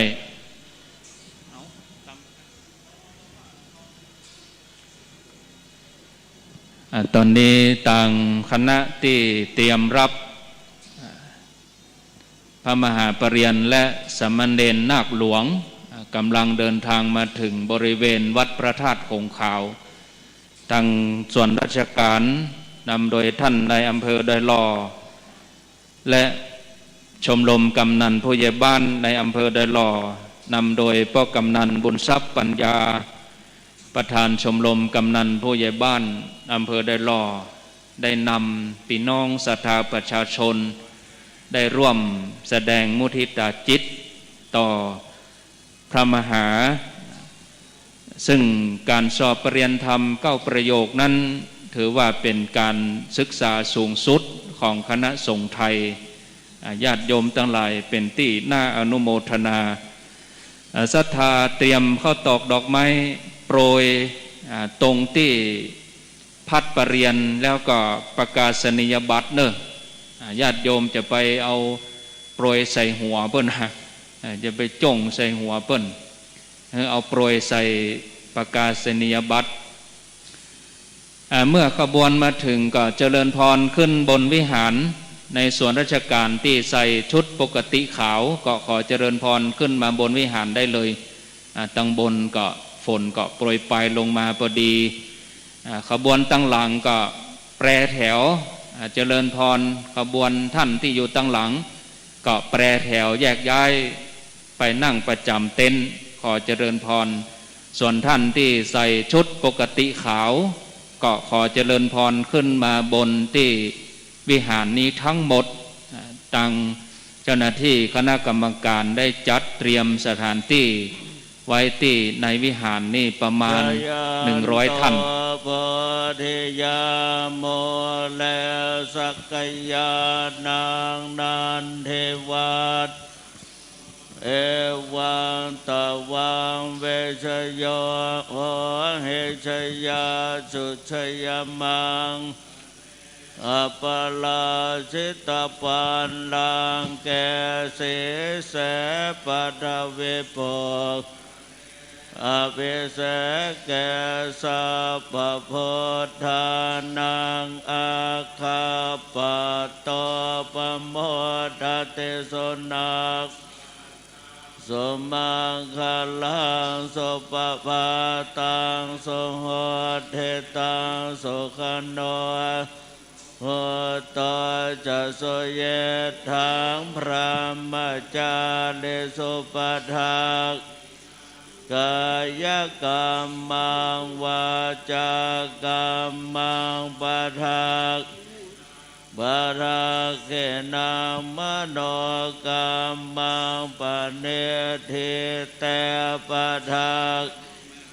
บาราเกนาเนกตวานะละพันตาเถ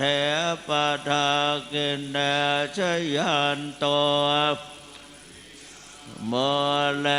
สักยานางนันเทวัตเอวังตะวังเวชโยโหเหชยามังคะเลอัพพลาสิตาปันลังแกบารเวปคะเลอภิเสกแกสัพพพุทธานังปัตตปโมทติสุนักขาตังสุมังสุปภาตังสุโหเทตังสุขโนสุโมโหโตตังพระมจาริสุปทักกายกรรมังวาจากรรมังปะทักปะทักเกนังมโนกรรมังปะเนธิเตปะทักปะทักเกนาเนกัตตวานะละปันตาเถปะทักเกเนชยันโตโมเลสักยานางนันเทวัตเอวังตะวังเวชโยสุสยมังคะเลอัปปลาสิตาปันลังแกบารเวปคะเลอภิเสกแกสัพพพุทธอาคาปะโตปโมทติสุนักสมังคลาสุปภาตังสุโหตสุขโนสุโมโหโตจะสุเยตมัจจาริสุปทักเขนังกายกรรมังวากรรมังปะทักเขนังโนกรรมังปะเนธิเตปะทักเขนาปะทักเนกตวานะละพันตาเถปะทักขิเน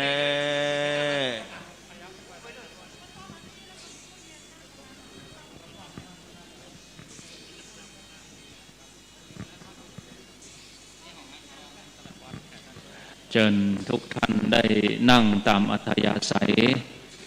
เจริญพรตั้ง ชมรมกำนันผู้ใหญ่บ้านในตำบลสันติสุขและตำบลยางคำในฐานะที่เป็นเจ้าของพื้นที่โดยท่านพระมหาชันชัยธรรมเมธีนั้นท่านมีภูมิลำเนาอยู่ที่ตำบลสันติสุขสมณเณรพงศพรปูสวนสมณเณรนาคหลวงได้มีพื้นที่อยู่ที่ตำบลยางคำก็ขอเจริญพรเชิญทางชมรมกำนันผู้ใหญ่บ้านในตำบลยางคำและตำบลสันติสุขเจริญพรขึ้นมาตังบนเฮือเต็มตังบนวิหารนี่ก็ขาดประมาณ20ถึง30ที่นั่งขอเจริญพรช่วงนี้ก็รอครูบาอาจารย์พระมหาเถระสักกรรมตามกำหนดการก็เวลา 15 นาฬิกาหรือว่าบ่าย 3 โมงถือว่าหมู่เฮาทั้งหลายนั้นก็ทำเวลาได้จัดดีตัวเฮ่งก็คือฝน ฝนที่อยู่ตังบนเป็นตัวเฮ่งคือเวลานั้นได้ตรงตามเวลาตอนนี้ 14:40 นาทีก็ต้องขออนุโมทนาขอบคุณกับส่วนราชการมีท่านนายอำเภอไดหล่อและชมรมกำนันผู้ใหญ่บ้าน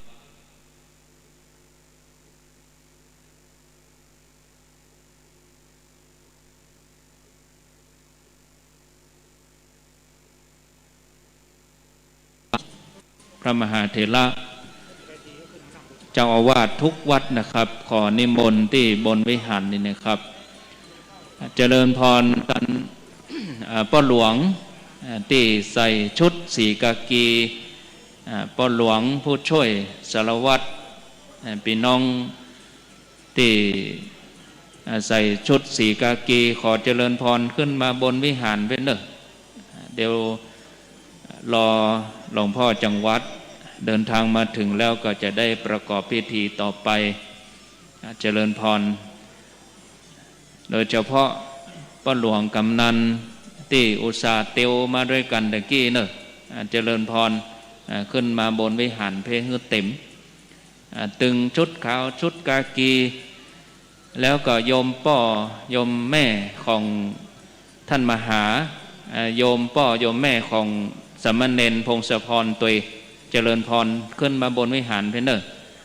โยมพ่อโยมแม่ของสมณเณรปรริยนและท่านมหาก็ขอเจริญพร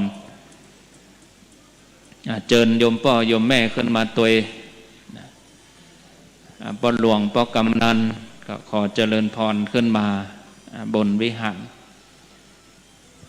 กับนิมนต์ครูบาอาจารย์นะครับพระสงฆ์ครูบาอาจารย์พระมหาเถระเจ้าวาด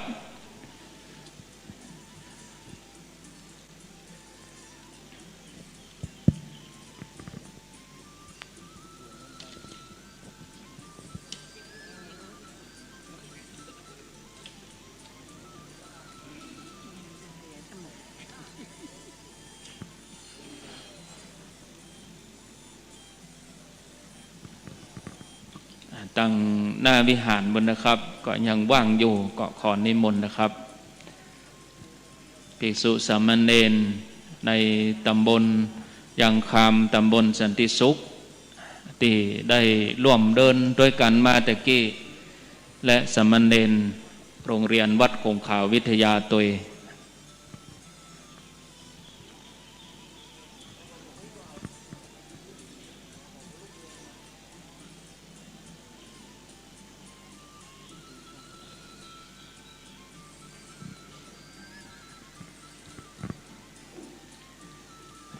ช่วงเวลาที่พอจะมีเวลาว่างแถมประมาณ15 นาทีเก้ากับผมก็ขอกราบนิมนต์พระเดชพระคุณท่านพระสุวรรณเมธี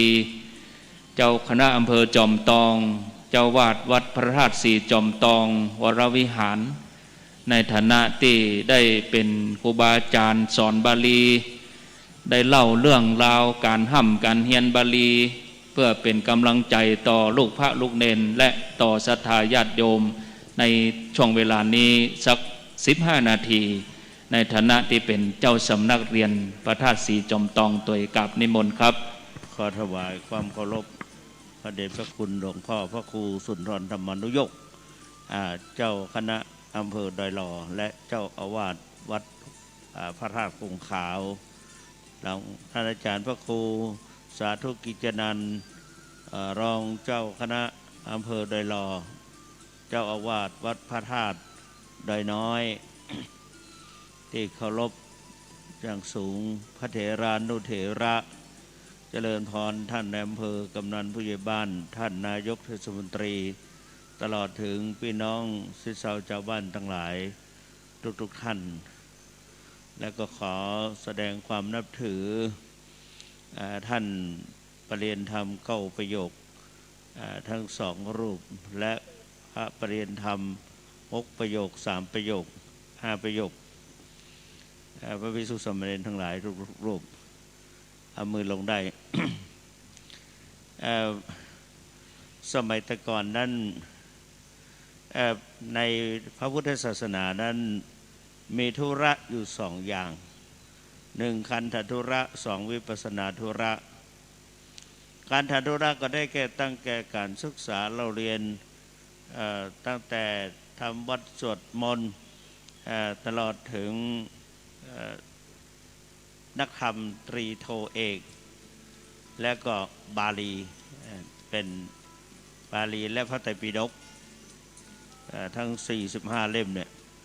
ถือว่าเป็นปริยัติเป็นการศึกษา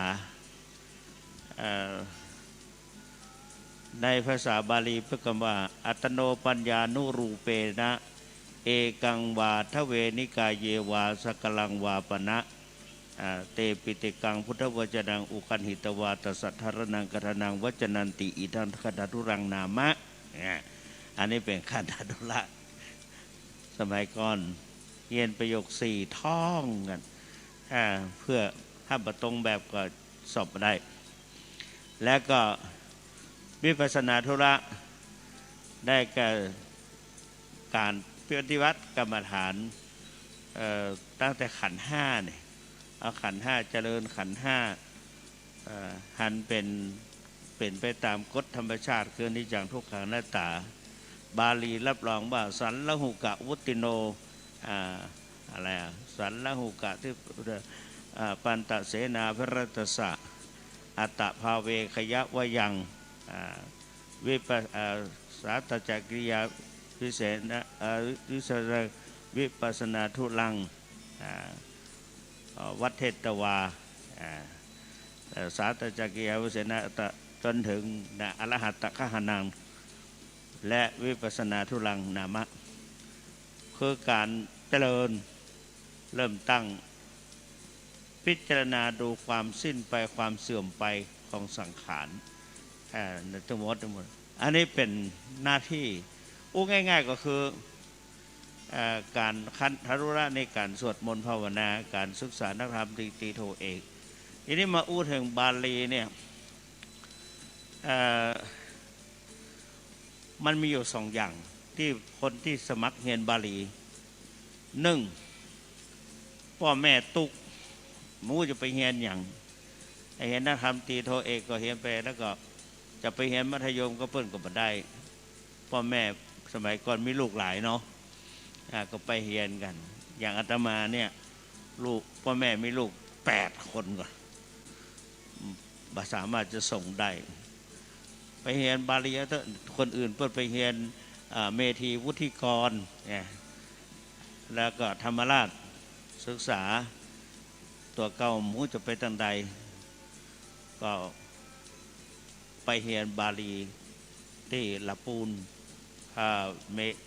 ที่พระธาตุลิปุนชัยหอปริยัติจากนั้นก็ไปเรียนที่พระพุทธบาทตากผ้าก็ไล่มาจนถึงมาอยู่จอมทองการเรียนบาลีนั้นเป็นสิ่งที่ต้องท่องนะต้องท่องวิชาท่องมี4 เล่มก่อนก็เรียกว่าไวยากรณ์ อู้ตามปัจจุบันเขาว่าแกรมมาสมัยซับสมัยแกรมมาต้องท่องต้องใช้วิทยาอุตสาหะต้องวิทยาอุตสาหะมีความเพียรพยายามไปพอเตอถ้าสำนักใดมีบาลีนี่เขาไปอยู่ลูกเจ้ามาตีสามตีสี่เขาก็นึกว่าเขาสวดมนต์เขาท่อง แม้แต่วัดพระราชจอมทองก็เหมือนกันท่องปีนี้ก็นะก็ยังจึงเอาหลวงปู่พยายามงดเว้นทำวัดสวดมนต์เจ้าฮือลูกตั้งหลายแล้วก็มาเฮือเนี่ยการมีงานอย่างต่างๆก็บ่ฮือทำละฮือเฮียนอย่างเดียวอบรมอย่างเดียวอย่างที่ท่านมหาชาญชัยกันเนี่ยได้อยู่กับพ่อกับแม่ได้อยู่วัดบุดไปตั้งหนึ่งบุดไปตั้งหนึ่งอาจจะฮือเปิ้นเล่านะเป็นที่ดูนะอาตมาก็เป็นนักเรียนบาลีมาเลยตลอดก็บรรลัมได้ไปไม่ได้ก็ตกไปไม่ได้ก็ตกจนฮือกำลังใจตนเองว่าเรียนดีปีละครั้งปีละชั้นเรียนให้มันชั้นละหลายปีเนาะบาลีเนี่ยเรียนดีปีละชั้นถ้าจะเรียนให้มันชั้นละหลายปีโยมเขานึกว่าท่านเจ้าคุณสุวรรณเมธีมหาแสวงนี่เก่งใครก็ยกย่องว่าเก่งพยาธิดีโยมฮู้ก็อาตมากว่าจะได้ประโยค30 ปีก็นะประโยคไวยากรณ์2 ปีแล้วก็ประโยค2 4 ปีประโยค3 4 ปีกว่าจะได้10 ปีแต่ว่าเพราะว่าการเรียนนั้นมันจะต้องประกอบองค์ประกอบมันจะต้องมีพร้อมแต่ว่าอาตมาสุขภาพบดีเข้าโรงยาออกโรงยาผ่าตัดจอมเจาะเดาะด้อยมันตายก็บุญละนี่นะครูบาพระบาทตักผ้าขับไปว่าต่อหน้าครูบาว่ะเย่ฮือดีว่ะตุแหวงเนี่ยเจอเมื่อคืนสร้างไว้ครูบาว่าโอ้มันได้ชีวิตมากก็ดีลูกเข้าโรงยาออกโรงยาและก่อนอันเนี้ยวันนั้นก็เขาจึงต้องจะเตือกก็จะสอบกับเข้าห้องยาผ่าตัดจนเลยไตแก่นเดียวถึงวันนี้แต่ก็พยายามเอาจนได้เมื่ออีกก็พอละได้ประโยค7แต่ว่าต้องขอชื่นชมผู้ที่มันมีบุญตัวหนึ่งมีความขยันต้องมีความขยันหลวงพ่อสมเด็จมหาราชมังคลาจารย์บอกว่าเฮียนบาลีที่จะสำเร็จเนี่ย1ตั้งใจจริง2ไม่ทิ้งตำรา3รักษาสุขภาพตั้งใจจริงไม่ทิ้งตำรารักษาสุขภาพประโยค7เนี่ยอาจารย์มหาวิทูลเนี่ยที่มาที่เนี่ยโยมเขาจะทำได้ก่อนตอนนั้นอาตมาเป็นเจ้าคณะตำบลไดแก้วจอมทองครับดอยลอยยังเป็นอำเภอเดียวกันอยู่คณะสงฆ์ชุดเดียวกันสยามทีวีเนี่ยเพิ่งมาเปิดใหม่เพิ่งก็เอานิมนต์เจ้าคณะผู้ปกครองเจ้าคณะอำเภอรองเจ้าคณะอำเภอถึง2แล้วก็เจ้าคณะตำบลอาตมาก็อยู่ใกล้ห้านก็เป็น1ในห้านน่ะเพิ่งก็บอกจะถวายอันนั้นต่ออันต่ออีเนี่ยจะถวายกระติกน้ำฮอตชาร์ป1 ลูกและก็ปัจจัย 3,000 บาทไปแป๊บเดียวนั้นนะรับสังฆทานอาจารย์มาจะไปอาจารย์มหาวิทูลมาผู้ไปสอนประโยค7จะไปไหนเนี่ยอาจารย์มาว่าจะไปรับสังฆทานไม่ต้องไปเอาให้คนอื่นไปแทนก่อนจะเฮียนนั่นก็เขาอาจารย์มามีรถ BMW คันหนึ่งจะขายหรือไม่ขายถามว่าขายอย่างถ้าไม่ขายพระครูชอบเที่ยวเดี๋ยวไปโน่นเดี๋ยวไปนี่อาตมาก็ต้องสละขายรถทั้งที่มีเหตุมีแต่เพื่อที่จะเรียนบาลีต้องสละถึงขนาดนั้นนะข้าใครหูถามไปเลยเพื่อนนั่งอยู่ตรงไหนนี่นั่งเนี่ยองค์สุดท้ายเนี่ยจะขายหรือไม่ขายวะถ้ามาขายได้ยังไงผมก็จะกลับไปไหนผมมาจากไหนผมก็ไปที่นั่นมาสอนท่านละเพราะท่านมาฟังผม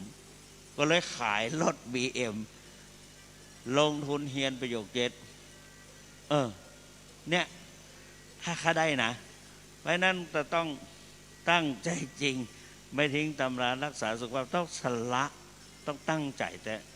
ไปเฮียนด้วยกันอาจารย์อาตมาประโยคเยอะที่กับมหามาโนดเฮียนด้วยกันนะถ้าแปลทั้งนี้ไม่เสร็จไม่ให้กินข้าวเพนแท้ๆในโยมพี่ท่านนายอำเภอเพนแท้ๆเนี่ยเกือบจะไม่ได้ฉันอาตมาแปลหนังสือประจบโอ้อาตมาพอให้แล้วเสร็จเรียบร้อย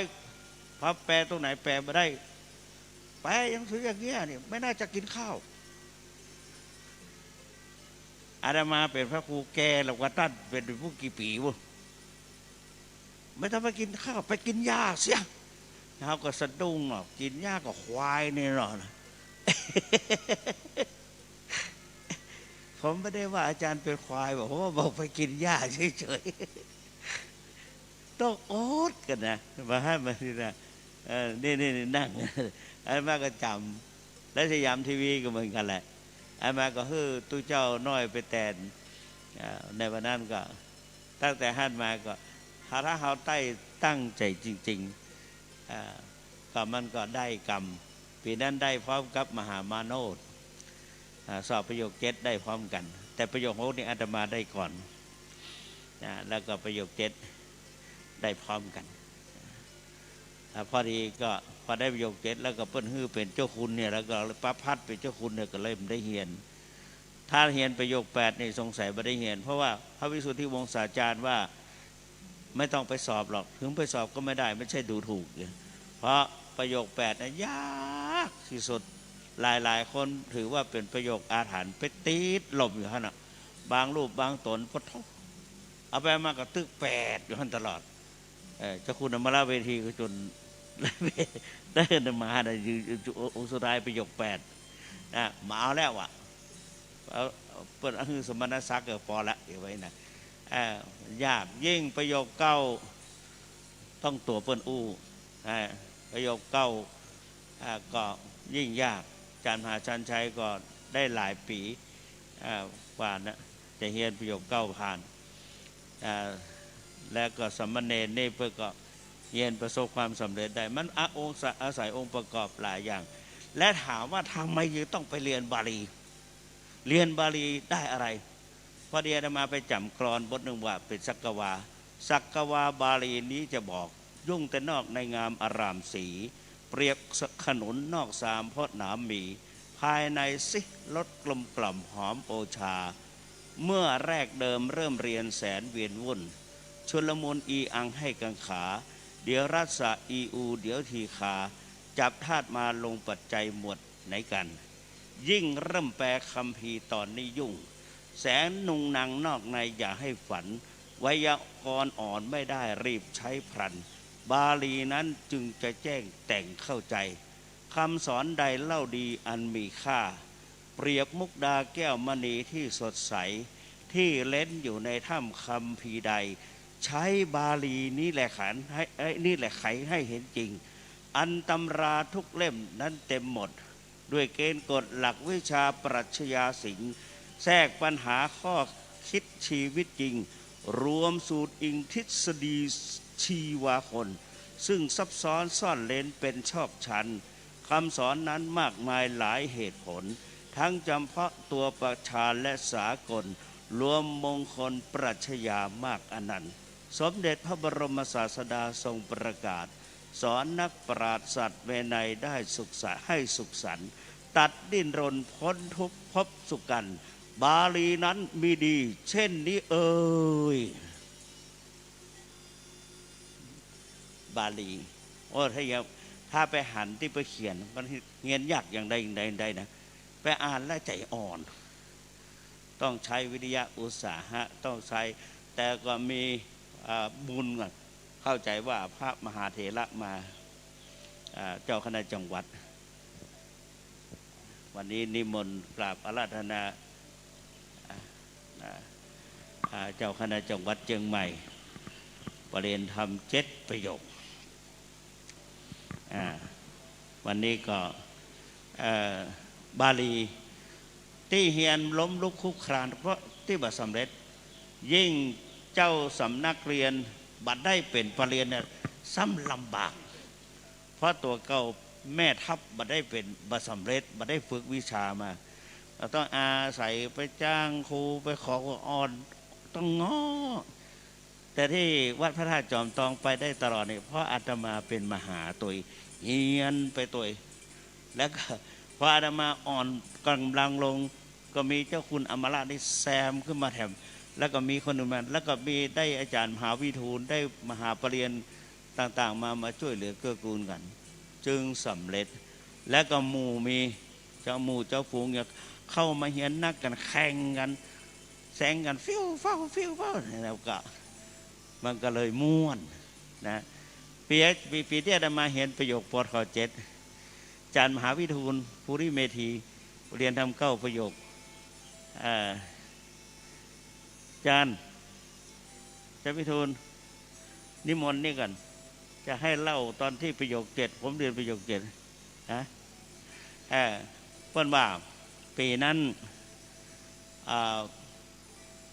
ครูใหญ่เข้าห้องเรียนประจำและเรียนแบบมาแล้วกันครูใหญ่เข้าห้องเป็นนักเรียนเรียนประจำและต้องเข้าตามเวลาตรงเวลามาตรงมาได้นะขาดมาได้ลามาได้ก็ต้องเพื่อแปลวันละต่อใดก็ต้องแปลให้ได้ตามจำนวนเพราะฉะนั้นลูกศิษย์ลูกหาก็เลย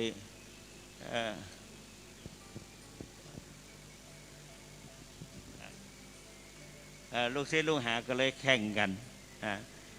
เรียนปีนั้นก็สอบได้นักปีนี้วัดพระธาตุเจ้าเขาก็ชมเจ้าคุณสุวรรณเมธีพอได้เป็นเจ้าอาวาสขึ้นมาปุ๊บคนสอบได้นักอาตมาว่าบัจจัยเป็นผลงานของอาตมาเป็นผลงานของหลวงปู่พยายามก่อตั้งพยายามหานักเรียนคือเจ้าคุณพระศรีศิลปาจารย์พร้อมโดยคณะไปเสาะหานักเรียนที่จะมาเรียนจัดงานบวชงานอย่างสนับสนุนผู้อย่างช่วยเหลือแผ่วตั้งบ้านเขาพูดไหนช่วยเหลือตั้งบ้านเพื่อได้บางทีพ่อแม่เปิ้นตั้งอีสานเนาะบางทีเปิ้นตุกเปิ้นอย่างต่างหลวงปู่ก็ช่วยนะเพื่อที่จะมาแล้วยังขณะนี้พระเดชพระคุณพระเทพปริยัติเจ้าคณะจังหวัดเชียงใหม่ได้เดินทางมาถึงบริเวณสถานที่พิธีแล้วขณะที่พระเดชพระคุณเดินทางเข้าสู่วิหารขอกราบนิมนต์พระสงฆ์ได้ยืนและเจริญพรทุกท่านได้ยืนขึ้นเพื่อเป็นการถวายการต้อนรับโดยส่วนของคณะสงฆ์ก็จะมีหลวงพ่อพระครูสุนทรธรรมานุโยคหลวงพ่อพระครูสาธุกิจจันนันท์ได้ถวายการต้อนรับเป็นตัวแทนคณะสงฆ์ก็ขอกราบถวายการต้อนรับพระเดชพระคุณพระเทพปริยัติเจ้าคณะจังหวัดเชียงใหม่วัด7 ยอดพระรามหลวงขอกราบถวายความเคารพณโอกาสนี้ทางคณะสงฆ์อำเภอดอยหล่อและส่วนราชการนำโดยท่านในอำเภอดอยหล่อและพี่น้องศรัทธาประชาชนได้น้อมถวายการต้อนรับพระเดชพระคุณพระเทพปริยัติเจ้าคณะจังหวัดเชียงใหม่วัด7 ยอดพระรามหลวงเชิญทุกท่านได้ยืนขึ้นประนมมือตั้งไว้ก่อนกราบนิมนต์ครูบาอาจารย์ตัวแทนคณะสงฆ์ได้กราบหลวงพ่อศรัทธาญาติโยมก็ถวายการต้อนรับยืนขึ้นประนมมือตั้งไว้หลวงพ่อได้นั่งที่รับรองก็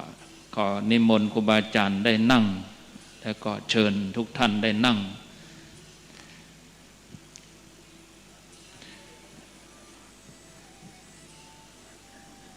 เมื่อตะกี้นี้พระเดชพระคุณท่านเจ้าคุณพระสุวรรณเมธีได้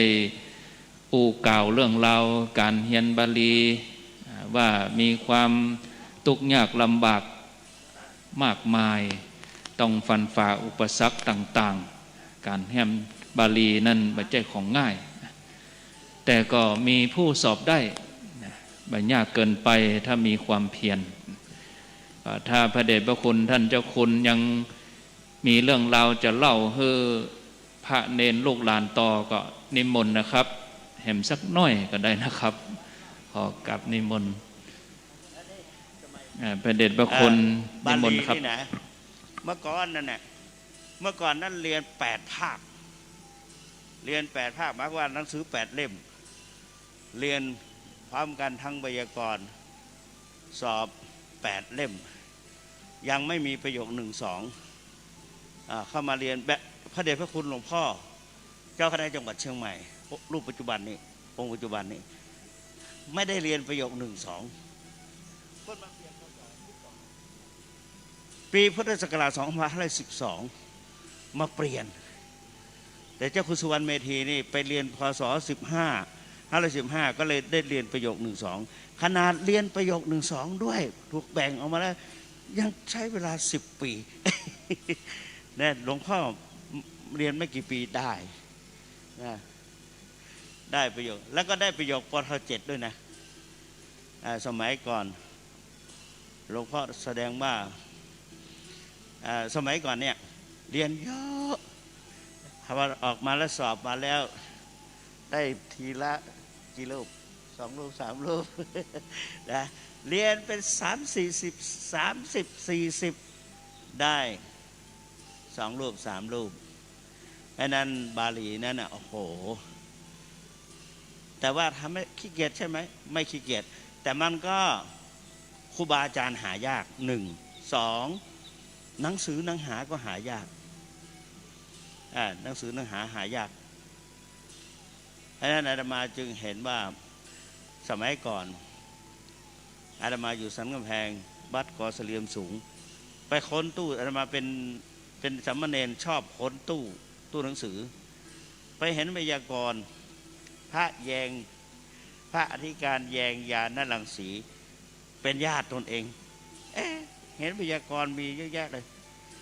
แต่ท่านก็ไม่สำเร็จก็เนื่องจากว่า1ท่านป่วยด้วยอาพาธท่านอาพาธด้วยผลสุดท้ายท่านก็อายุไม่เท่าไหร่ก็มรณภาพไปก็ไม่ประสบความสำเร็จ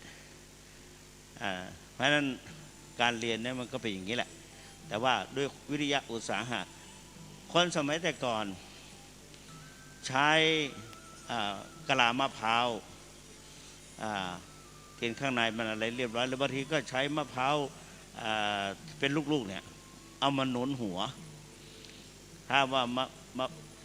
ศีรษะตกมะพร้าวก็รีบท่องหนังสือเนี่ยอยู่ตรงไหนก็ท่องหนังสือเดินไปก็ท่องแล้วเขาบอกว่ามีคนหนึ่งลำพูนวัดช้างศรีพระเนนที่เรียนบาลีเขาท่องโยมก็เห็นว่าเขาพูดอะไรกันก็ท่องย้ำๆก็ถามเจ้าอาวาสว่าทำไมถามก็ไม่พูดอะไรก็มันท่องอะไรปลาล่ำปลาเหลืออันนี้ก็คือเขาไปเรียนบาลีไปแข่งกันตอนนั้นเขาเรียกว่าอะไรสภาปรริญญาสปลลำพูนเรียนทำลำพูนนี่เขาแข่งกันสมัยก่อนแต่หลวงพ่อเรียนจังหวัดเชียงใหม่เรียนกันตั้งเยอะแยะได้กี่องค์2-3 องค์หลวงพ่อเคยเล่าให้ผมฟังเล่าให้อาตมาฟังว่ากว่าจะได้แต่ละชั้นเนี่ยลำบากใจเพราะว่าเกี่ยวกับหนังสือหนังหาบางทีก็ครูว่าไม่พร้อมองค์หลวงพ่อเคยเล่าให้ผมฟังเล่าให้อาตมาฟังว่ากว่าจะได้แต่ละชั้นเนี่ยลำบากใจเพราะว่าเกี่ยวกับหนังสือหนังหาบางทีก็ครูว่าไม่พร้อมของครูเพราะฉะนั้นแล้วก็ยังอื่นๆอีกแสงไฟแสงอะไรเครื่องอุปโภคบริโภคเนี่ยไม่สมบูรณ์เขาเรียกว่าอะไรแต่ต้องให้มันพร้อมนะต้องให้พร้อมสัพพยะนะต้องสัพพยะ1อาวาสะอาหารละสัพพยะเรื่องอาหารการกินก็ต้องสะดวกสมัยก่อนอาหารการกินก็ไม่สะดวกแล้วก็มีอะไรโภ รูบาสัปปายะเกี่ยวกับครูบาอาจารย์อีกก็ไม่สะดวกแล้วก็อะไรต่อมีอะไรแล้วก็จะไปสอบอีกไปสอบอีกก็ต้องเดินไปสมัยก่อนนะแต่มายุคของอาตมานี่ไม่ได้เดินละเหมารถกันไปเป็นคันๆก็อย่างปัจจุบันนี้ก็ยิ่งยวดยานพาหนะสะดวกแล้วก็ปัจจุบันนี้เทคโนโลยีอะไรต่างๆการค้นคว้าอะไรต่างๆง่ายแต่ก็ไม่ง่ายเหมือนกันเพราะว่ามันไม่ใช่ละเอียดมีไม่พอกับความต้องการบางทีผู้ป้อนข้อมูลป้อนผิดๆไปก็เยอะไปเข้าไปดูแล้วมันไม่ใช่นะซึ่งเราเรียนรู้มาก่อนแล้วก็บอกไม่ใช่เพราะฉะนั้นการเรียนบาลีนอกจากที่จะว่าไปว่าต้องมีวิริยะอุตสาหะเพราะฉะนั้นจึงพระเดชพระคุณคณะสงฆ์มีพระเดชพระคุณเจ้าคณะจังหวัดเชียงใหม่เป็นต้นเป็นประธานก็ให้การสนับสนุนโดยเฉพาะจังหวัดเชียงใหม่ลำพูนแม่ฮ่องสอนก็ไปอบรมที่วัดดอยสะพันยูพระครูบาอาจารย์ที่ได้รับสมณศักดิ์เขามีนิตยพัฒน์พูดง่ายๆก็คือเงินเดือนก็ถึงแม้ว่าจะไม่มากแต่ก็ยอมสละเอาของอาตมานี่เองของอาตมาเดือนละ5,200แล้วองค์อื่นๆอีกล่ะของหลวงพ่ออีกองค์สูงขึ้นไปอีกเราปีหนึ่งเรายอมสละนิตยพัฒน์หลวงพ่อทุกวัดเนี่ยหลวงพ่อนี่ก็หลวงพ่ออะไรขันเนี่ยขันสุนทรขันติรัตน์เป็นตู้เจ้าอาวาสมีเป็นพระครูสัญญาบัตรก็ปีหนึ่งเดือนมกราคมไปดูบัญชีเงินไม่เข้ายกให้ผู้ที่เรียนบาลีเนี่ยที่เรียนบาลีอบรมบาลีเนี่ยพระสาระนอกจากนั้นพระ3 จังหวัดทั่วประเทศไทยอีกต้องสละเรื่องวัดช่วยวัดอีกเดือนหนึ่งโดยเฉพาะการศึกษานอกจากนั้นก็ยังเราแต่ละอำเภอต้องรวมกันไปถวายพระทหารเช้าเพลและน้ำปานะอีก1 วันที่เขาไปอบรมที่ดอยสะพันยูไม่เท่าแต่นั้นยังมาจี้เฉพาะตัวบุคคลเจ้าคุณสุวรรณไปเทศบ่อยมีสตังค์มารับเป็นเจ้าภาพอาตมาก็รับเป็นเจ้าภาพจนถึง 3,000 บาท30,000 บาทต่อวันเพราะการอบรมมีพระเนนเป็นร้อยหลายร้อยไม่ทราบอาจารย์วิรุณปีนี้มีกี่ร้อย300 กว่าแล้วอยู่กี่เดือน4 เดือนเดือน1-2ขณะนี้ได้เวลาที่จะได้ประกอบพิธีขอกราบขอบพระคุณพระเดชพระคุณพระสุวรรณเมธีเจ้าคณะอำเภอจอมตองเจ้าวาดวัดพระธาตุสีจอมตองที่พระเดชพระคุณได้ช่วยประคับประคองอุจาคือกำลังใจกับลูกพระลูกเนนในการห้ำเฮียนบาลีและสะท้อนการศึกษาคณะสงฆ์คือกับศรัทธาญาติโยมได้รับทราบโอกาสนี้ขออนุญาตทุกท่านได้นำเข้าสู่พิธีเจริญพรประธานในพิธีท่านในอำเภอดอยหล่อนางวาสนาบุญธรรมช่วยได้จุดธูปเทียนบูชาพระรัตนตรัยขอเจริญพร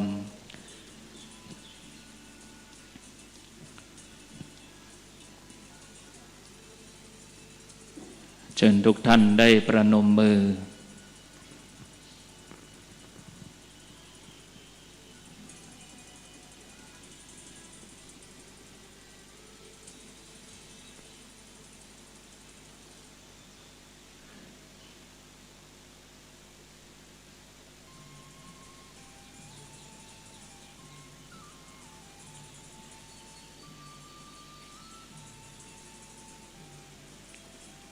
เจริญพรป้อกำนันบุญทรัพย์ปัญญาประธานชมรมกำนันผู้ใหญ่บ้านอำเภอไดหลอบได้ประเคนขันศีลถวายประธานสงฆ์ขอเจริญพร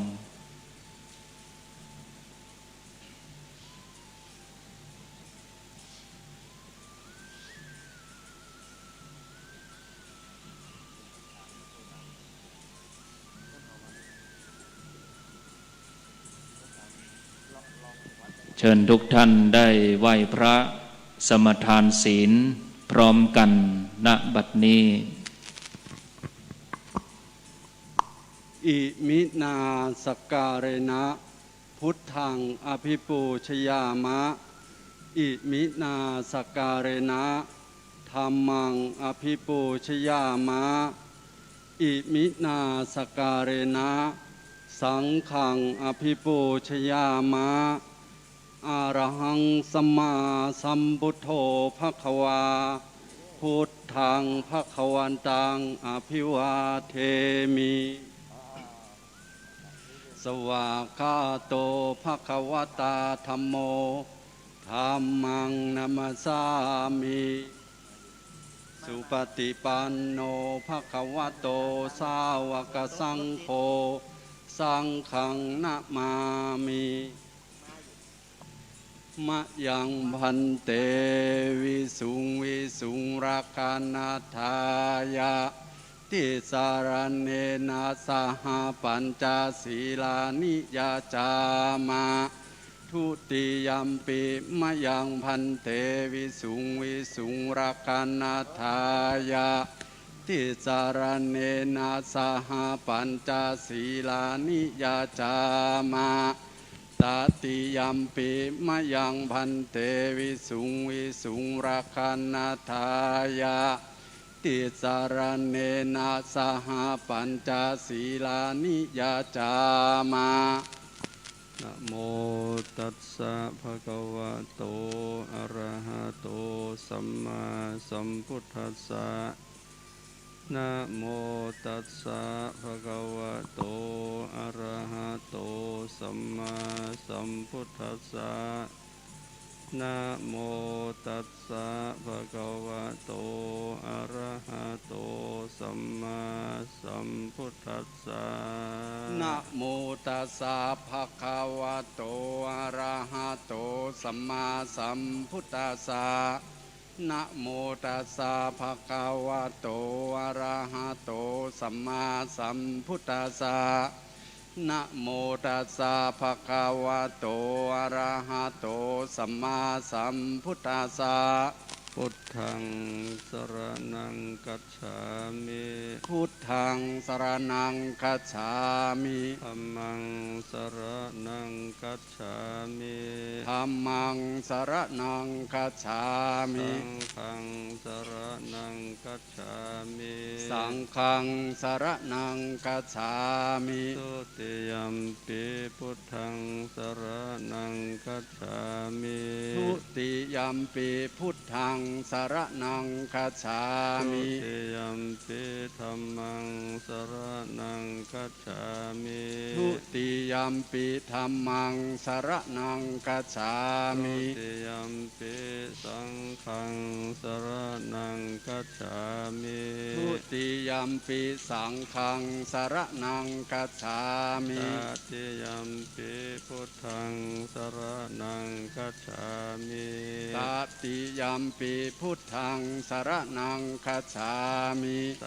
ติยัมปิธัมมังสรณังคัจฉามิตติยัมปิธัมมังสรณังคัจฉามิตติยัมปิสังฆังสรณังคัจฉามิตติยัมปิสังฆังสรณังคัจฉามิปานาติปาตาเวรมณี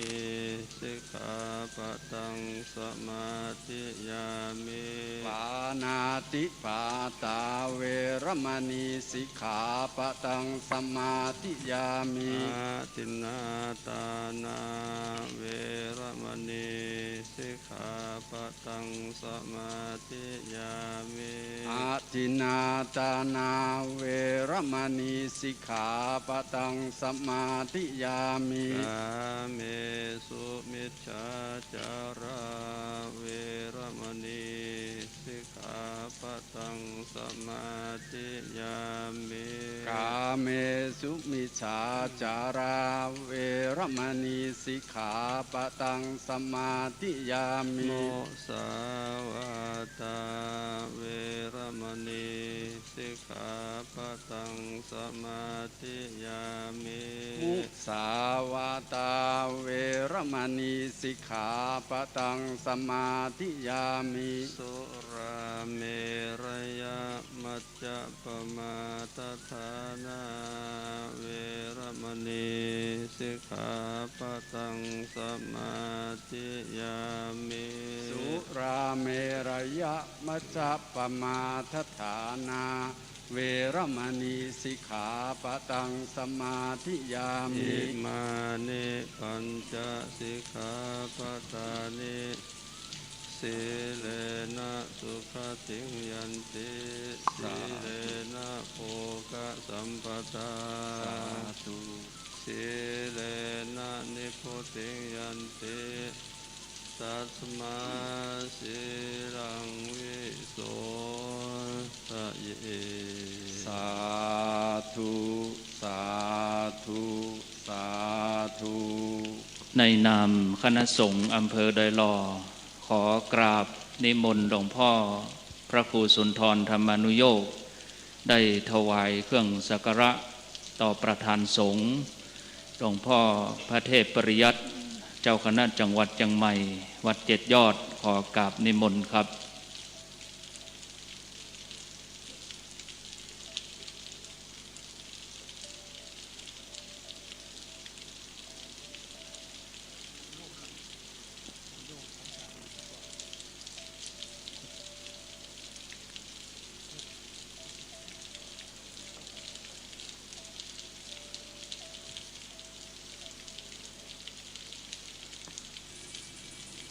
ในนามส่วนราชการพี่น้องศรัทธาประชาชนขอเจริญพรท่านในอำเภอดอยหล่อนางวาสนาบุญธรรมช่วยได้ถวายเครื่องสักการะต่อพระเดชพระคุณพระเทพปริยัติเจ้าคณะจังหวัดเชียงใหม่ขอเจริญพรเชิญว่าที่ร้อยเอกบรรพตวิหกเหินท่านนายกเทศมนตรีเทศบาลตำบลสันติสุขได้ถือผ่านเครื่องสักการะนำให้ท่านในอำเภอ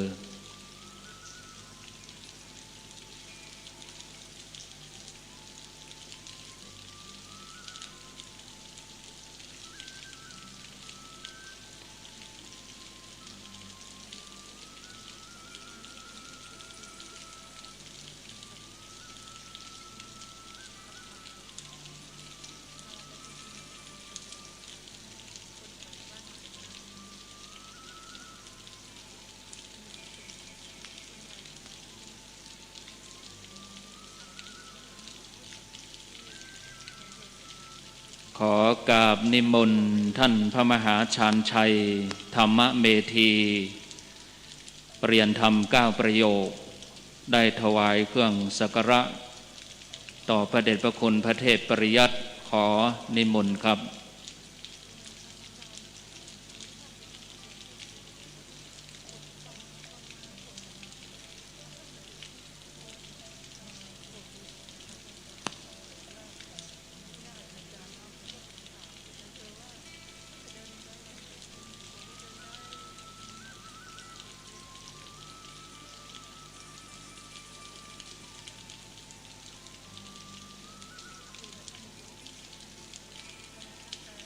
และขอนิมนต์สมณเณรพงศพรปู่สวนสมณเณรปริยนธรรม9ประโยคสมณเณรนาคหลวงได้ถวายเครื่องสักการะ ต่อพระเดชพระคุณพระเทพปริยัติเจ้าคณะจังหวัดเชียงใหม่ขอนิมนต์ทั้งสองรูปเลยครับ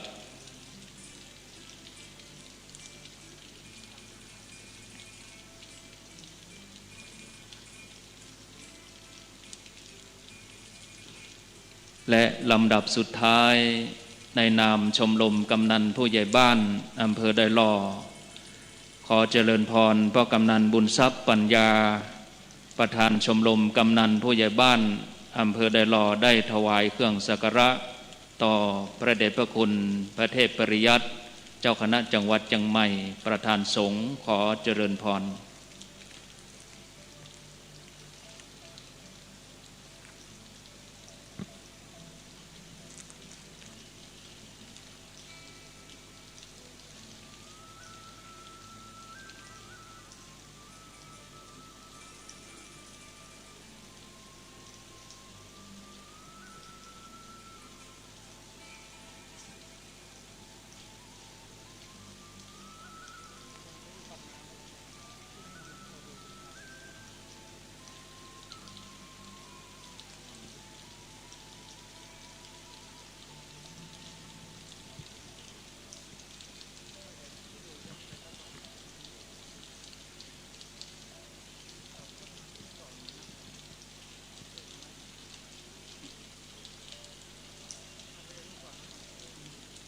เมื่อตัวแทนส่วนราชการและมหาปริญญาสามเณรปริญญาได้ถวายเครื่องสักการะต่อพระเดชพระคุณพระเทพปริยัติเจ้าคณะจังหวัดเชียงใหม่เป็นที่เรียบร้อยแล้วลำดับต่อไปเจริญพรเชิญท่านในอำเภอดอยหล่อนางวาสนาบุญธรรมช่วยได้อ่านประกาศนียบัตรท่านพระมหาชาญชัยธรรมเมธีซึ่งท่านได้โดยท่านนายกว่าที่ร้อยตรีสุรพงษ์กะวังจะได้ถือคือท่านในอำเภอดอยหล่อได้อ่านตามลำดับไป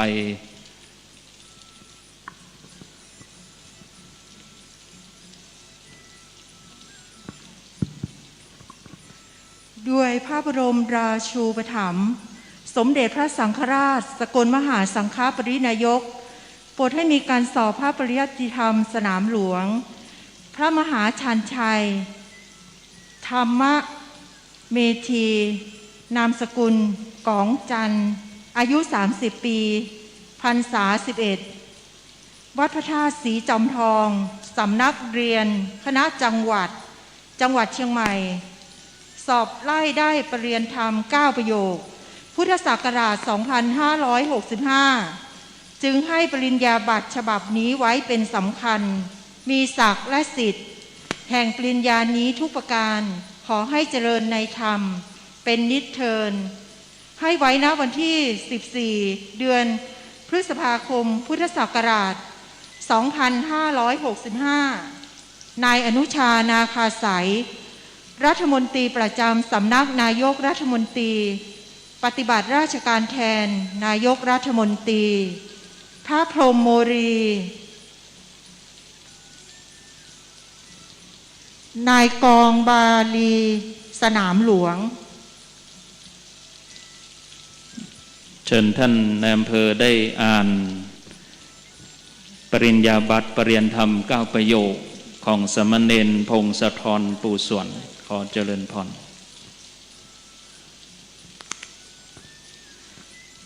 ด้วยพระบรมราชูปถัมภ์สมเด็จพระสังฆราชสกลมหาสังฆปรินายกโปรดให้มีการสอบพระปริยัติธรรมสนามหลวงสามเณรพงศพรนามสกุลปู่สวนอายุ22 ปีวัดปากน้ำสำนักเรียนวัดปากน้ำจังหวัดกรุงเทพมหานครสอบไล่ได้ปริญญาธรรม9ประโยคพุทธศักราช 2565 จึงให้ปริญญาบัตรฉบับนี้ไว้เป็นสำคัญมีศักดิ์และสิทธิ์แห่งปริญญานี้ทุกประการขอให้เจริญในธรรมเป็นนิจเทินให้ไว้ณวันที่14เดือนพฤษภาคมพุทธศักราช 2565 นายอนุชา นาคาสายรัฐมนตรีประจำสำนักนายกรัฐมนตรี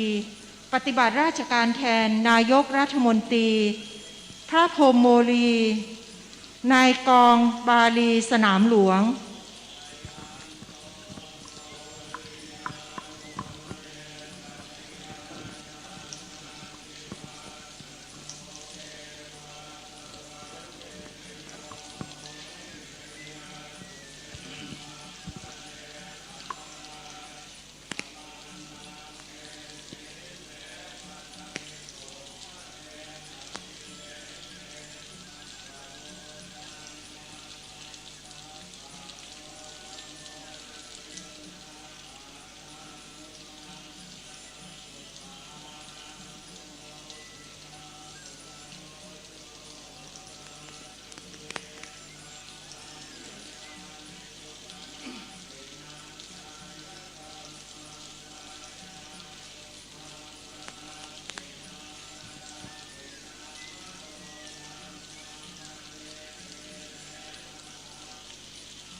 สาธุสาธุสาธุณโอกาสบัดนี้คณะสงฆ์อำเภอไดหล่อโดยหลวงพ่อพระครูสุนทรธรรมานุโยคประธานคณะสงฆ์ในอำเภอไดหล่อจะได้มอบทุนการศึกษาคือกับท่านพระมหาปรริญญาและสามเณรปรริญญามหาปรริญญาธรรม9ประโยคซึ่งท่านได้มีความเพียรห้ำเฮียนเขียนอ่านบาลีตั้งแต่ปี 2551 สอบประโยค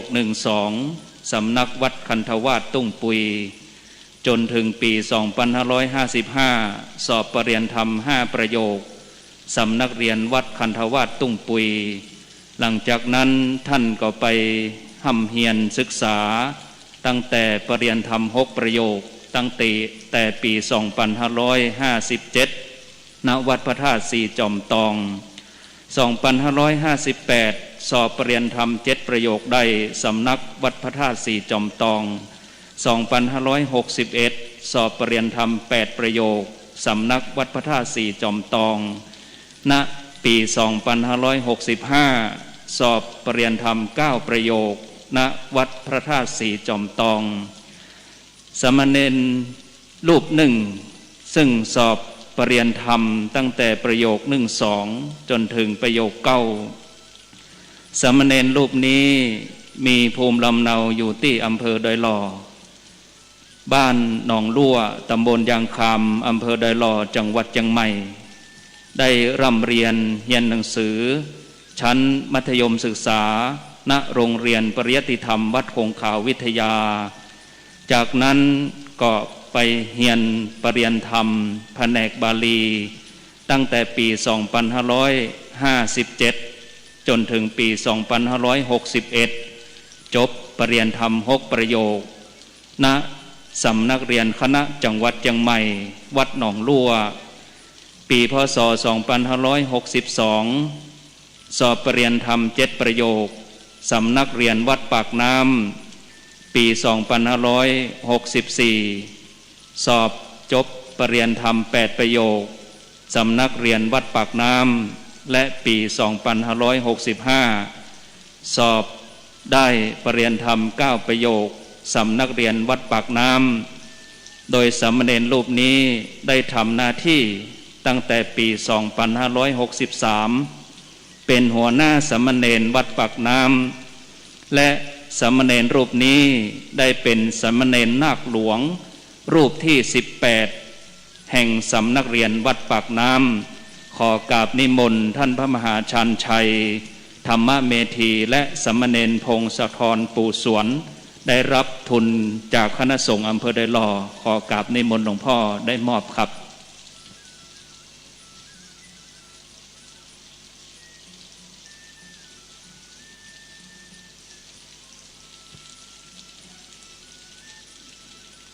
ท่านพระมหาชันชัยธรรมเมธีภูมิลำเนาท่านอยู่ที่ บ้านตุ้งปุยคันธวาสตำบลสันติสุขได้พักอยู่กับท่านพระครูสุคนบุญญากรเจ้าคณะตำบลสันติสุขอำเภอดอยหล่อจังหวัดเชียงใหม่โดยอุปชาที่บวชให้ท่านคือหลวงพ่อพระครูสุนทรธรรมานุโยคและสมณเณรพงศธรปู่สวนได้บวชเป็นสมณเณรเมื่อวันที่6เมษายน2555ณวัดพระธาตุโขงขาวโดยมีหลวงพ่อพระครูสุนทรธรรมานุโยคเป็นอุปชา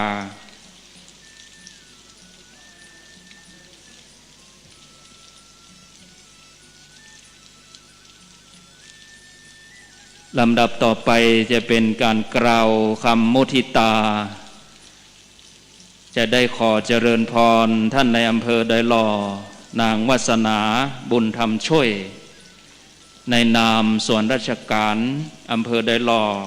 และขอเจริญพรพ่อกำนันบุญทรัพย์ปัญญาในนามตัวแทนชมรมกำนันผู้ใหญ่บ้านอำเภอดอยหล่อได้กล่าวมุทิตาแสดงความยินดีต่อท่านพระมหาและสมณเณรปรริยนพร้อมกันนี้ขอเจริญพรท่านนายกถนอมกรรมใจท่านนายกเทศมนตรีเทศบาลตำบลยางครามในนามตัวแทนองค์กรบริหารส่วนท้องถิ่นก่อนที่จะได้เจริญพรท่านในอำเภอดอยหล่อและตัวแทนส่วนราชการทั้งสองท่านได้กล่าวแสดงมุทิตาจิตนั้นต่างคณะสงฆ์ภิกษุสามเณรโรงเรียนปริยัติธรรมแผนกสามัญโรงเรียนวัดคงขาววิทยาโดยท่านพระครูสถาพรพัฒนรังสีประธานสถานศึกษาประธานกรรมการสถานศึกษาจะได้มอบทุนการศึกษาให้สามเณรและพระคุณเจ้าที่สอบปริญญาธรรม5ประโยคและ3ประโยคสำนักเรียนวัดสองแควขอกราบนิมนต์ท่านพระมหายานะสัจจยาโนเจ้าวาดวัดสองแควสอบปริญญาธรรม3ประโยคได้ณปีนี้ขอนิมนต์ครับนิมนต์ท่านพระครูสถาพรพัฒนรังสีตรงหน้าเลยครับนิมนต์ครับ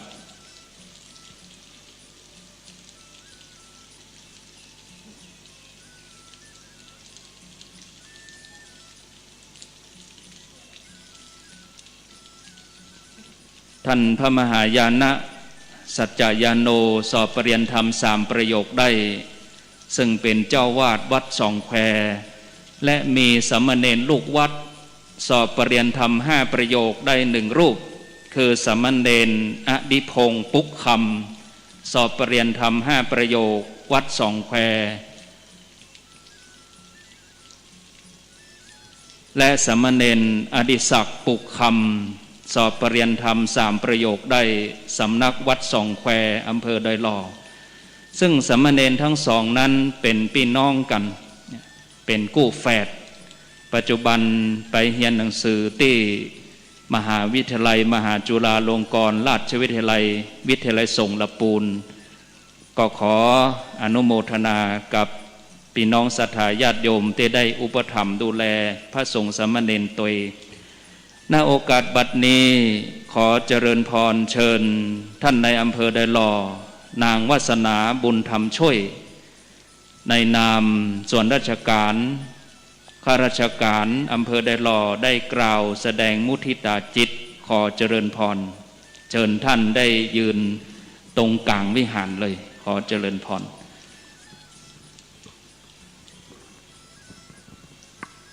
กราบนมัสการท่านสมเด็จพระเดชพระคุณพระเทพปริยัติท่านเจ้าคณะจังหวัดเชียงใหม่นะคะแล้วก็ท่านเจ้าคณะอำเภอท่านพระครูสุนทรธรรมานุโยคท่านซึ่งเป็นที่เคารพนับถือของศรัทธาพี่น้องชาวบ้านของอำเภอดอยหล่อเฮาแล้วก็ทางพี่น้องศรัทธาของจังหวัดเชียงใหม่นะเจ้าข้าเจ้าในอำเภอดอยหล่อนะเจ้าก็ ได้มาเป็นตัวแทนของส่วนราชการในการที่แสดงมุทิตาจิตเนื่องในที่ท่านพระมหาชันชัยนะเจ้าแล้วก็ท่านพระสามเณรพงศพรปูชัวนะเจ้าที่ท่านได้สำเร็จการศึกษาในทางสงฆ์ก็คือสอบได้ปรริญญาธรรม9ประโยคซึ่งนายอำเภอถือว่าเป็นสิ่งที่สูงสุดในทางของพระสงฆ์ที่จะต้องนำความรู้ตรงนี้มาสืบทอดพระพุทธศาสนาให้กับพี่น้องศรัทธาชาวบ้านเฮานะเจ้าแล้วก็การที่สอบเนี่ยโดยลำพังในอำเภอคิดว่านะเจ้าการเรียนในทางโลกที่เขาเรียนกันจบปริญญาต่างๆนี้มันง่ายกว่าของท่านเนาะเจ้าเนาะหลาย10 เท่าเลยนะเจ้าแล้วก็การที่เราจะเรียนภาษาบาลีของทางพระพุทธศาสนาเนี่ยซึ่งสืบทอดมาตั้งแต่สมัยโบราณในอำเภอว่ามันยากที่สุดเลยในความคิดของในอำเภอแล้วก็วันนี้ในอำเภอรู้สึกปลาบปลื้มใจที่ได้มาเป็นตัวแทนของส่วนราชการในการที่แสดงมุทิตาจิตกับท่านทั้ง2 รูปที่สำเร็จการศึกษาปรริญญาธรรม9ประโยครวมทั้งท่านสามเณรที่สำเร็จการศึกษาในปรริญญาธรรม5ประโยคตัวนะเจ้าแล้วก็เป็นสิ่งที่อัศจรรย์ใจของนายอำเภอตัวตะกี้ได้กราบท่านเจ้าคณะจังหวัดของเราไปนะเจ้าพระเทพปริยัตินะเจ้าว่าตอนที่ขบวนรถมาก่อนที่จะมาอำเภอเนี่ยเจ้าได้มีฝนตกอย่างกระหน่ำมาอำเภอก็ยังคิดว่าจะยากจะได้ในการที่จะเคลื่อนเนาะท่านนายกของบรรพตเฮาก็ได้คุยกันในอำเภอว่าจะเดินได้ก่ออย่างเงี้ยนะเจ้าเนาะแต่พอสักพักท่านเดินทางมาถึงนะเจ้าเป็นที่อัศจรรย์ใจก็คือฝนได้หยุดเลยเนาะพอท่านขึ้นไปที่รถที่เราจัดเตรียมไว้เนี่ยค่ะก็ปรากฏว่าฟ้ากับเปิดนั่นเป็นนิมิตหมายที่ดีน่าอัศจรรย์ใจที่ในอำเภออู้กับท่านนายกบรรพตแล้วก็กราบอู้กับท่านพระหัวหน้าท่านคณะสงฆ์เจ้าคณะจังหวัดของเฮาเนี่ยเจ้าเนาะของพระเทพปริยัติเนี่ยเจ้าก่อนเนี่ยค่ะคือเปิ้นฮ้องว่าเป็นบุญบารมีเนาะเจ้าเนาะการที่จะได้มาจากอย่างเรื่องต่างๆในอำเภอว่าเฮาคนถือพุทธศาสนาตรงเนี้ยค่ะมันเป็นเปิ้นฮ้องว่าเนื้อนาบุญเนาะเจ้าเนาะที่จะประสบผลสำเร็จในชีวิตของนายอำเภอเนาะจากการรับราชการของนายอำเภอนี่นะเจ้านายอำเภอเคยเจอพระของท่านที่สารพีอยู่รูปหนึ่งที่ท่านสำเร็จการศึกษาปรริญญาธรรม9ประโยคแต่นายอำเภอมีบุญน้อยบ่ได้ไปร่วมในพิธีตรงนั้นก็คือได้แต่มองท่านนะคะก็คือขบวนแห่ไปเจียค่ะอันนี้ก็คือในอำเภอว่าเนี่ยค่ะมันน่าปลาบปลื้มใจเนาะท่านเนาะแล้วก็ในอำเภอเชื่อมั่นว่าท่านจะเป็นผู้สืบทอดพระพุทธศาสนานะคะได้อย่างดีเยี่ยมแล้วก็พี่น้องของศรัทธาชาวบ้านก็จะต้องมีความภาคภูมิใจนะคะได้มีส่วนร่วมในการแสดงมุทิตาจิตกับท่านนะคะเนาะในอำเภอก็มีอย่างคือในอำเภอนะคะได้รับใช้รับธนุบำรุงพระพุทธศาสนาในนามของในอำเภอดอยหล่อเนี่ยเจ้าในอำเภอก็พร้อมเสมอและก็ยินดีที่จะรับใช้พระพุทธศาสนาเพื่อมีความเจริญรุ่งเรืองไปในอนาคตต่างหน้าเนาะแล้วก็เป็นบุญกุศลถึงศรัทธาพี่น้องชาวบ้านรวมทั้งหัวหน้าส่วนราชการที่ได้มาร่วมในวันนี้ตัวในอำเภอก็คงพูดจัดใจเนาะค่ะบ่ได้เตรียมมาเนาะถึงท่านพระครูสุนทรนะคะธรรมานุโยคท่านจะบอกว่าในอำเภอจะต้องกล่าวแสดงมุทิตาจิตตรงนี้แต่ในอำเภอคิดว่าการออกมาจากใจมันต้องเตรียมดีกว่าในอำเภอก็ต้องอู้สดๆแต่ต้องขอกราบอภัยเนาะท่านเจ้าคณะจังหวัดนะคะเนาะที่บางทีในอำเภออาจจะเอ่ยนามของท่านพระเดชพระคุณนะคะท่านพระเทพปริยัติ ผิดพลาดไปน้อยหนึ่งด้วยความปลื้มปราบใจค่ะท่านที่โอกาสที่เราจะได้มาคือนมัสการพระชั้นผู้ใหญ่อย่างเงี้ยในอำเภอว่าหาโอกาสยากแล้ววันนี้เป็นหน้าบุญของราษฎรคนอำเภอดอยลอรวมทั้งส่วนราชการนะเจ้าที่ได้มีโอกาสได้กราบมานมัสการท่านนะเจ้าท่านในอำเภอก็ต้องขอปึ้งบุญทางพระพุทธศาสนาในการขับเคลื่อนภารกิจของส่วนราชการตัวและในโอกาสนี้ก็แสดงความยินดีจากใจของนายอำเภอแห่งครั้งหนึ่งแล้วก็พร้อมกับเป็นตัวแทนของส่วนราชการในการแสดงมุทิตาจิตเนาะแล้วก็ขอพระคุณนะคะท่านคณะสงฆ์ที่ได้เมตตากับทางส่วนราชการนะเจ้าในอำเภอก็ขออนุโมทนาจิตตะอี้นะเจ้ากราบขอบพระคุณและก็นมัสการท่านด้วยความเคารพอย่างยิ่งเจ้าอนุโมทนากับท่านในอำเภอดอยหล่อนางวาสนาบุญธรรมช่วยลำดับต่อไปในนามชมรมกำนันผู้ใหญ่บ้านอำเภอดอยหล่อขอเจริญพรพ่อกำนันบุญทรัพย์ปัญญาประธานชมรมกำนันผู้ใหญ่บ้านอำเภอดอยหล่อขอเจริญพรได้กล่าวแสดงมุทิตาจิตขอเจริญพรเชิญครับขอกล่าวนมัสการนะครับพระเดชพระคุณพระเทพปริยัติ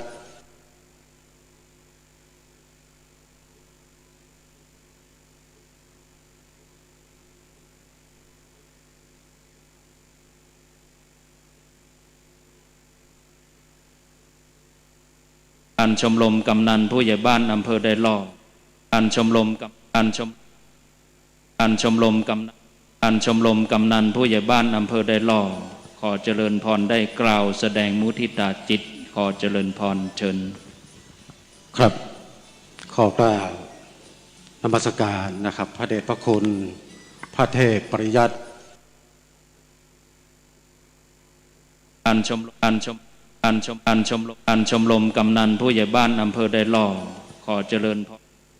การชมรมกำนันผู้ใหญ่บ้านอำเภอดอยหล่อขอเจริญพรได้กล่าวการชมรม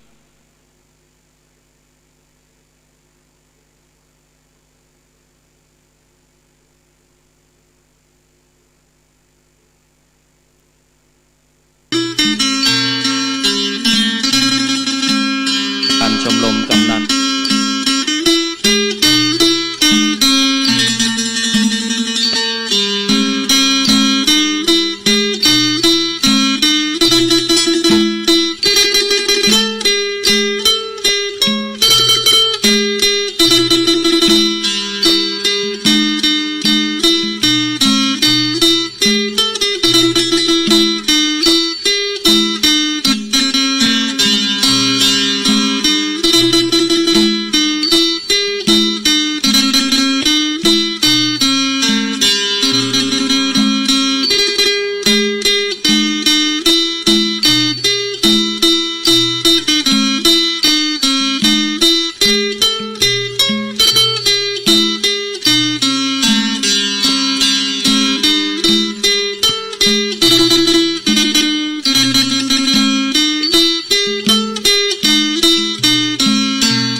ขอกราบนมัสการนะครับพระเดชพระคุณพระเทพปริยัติ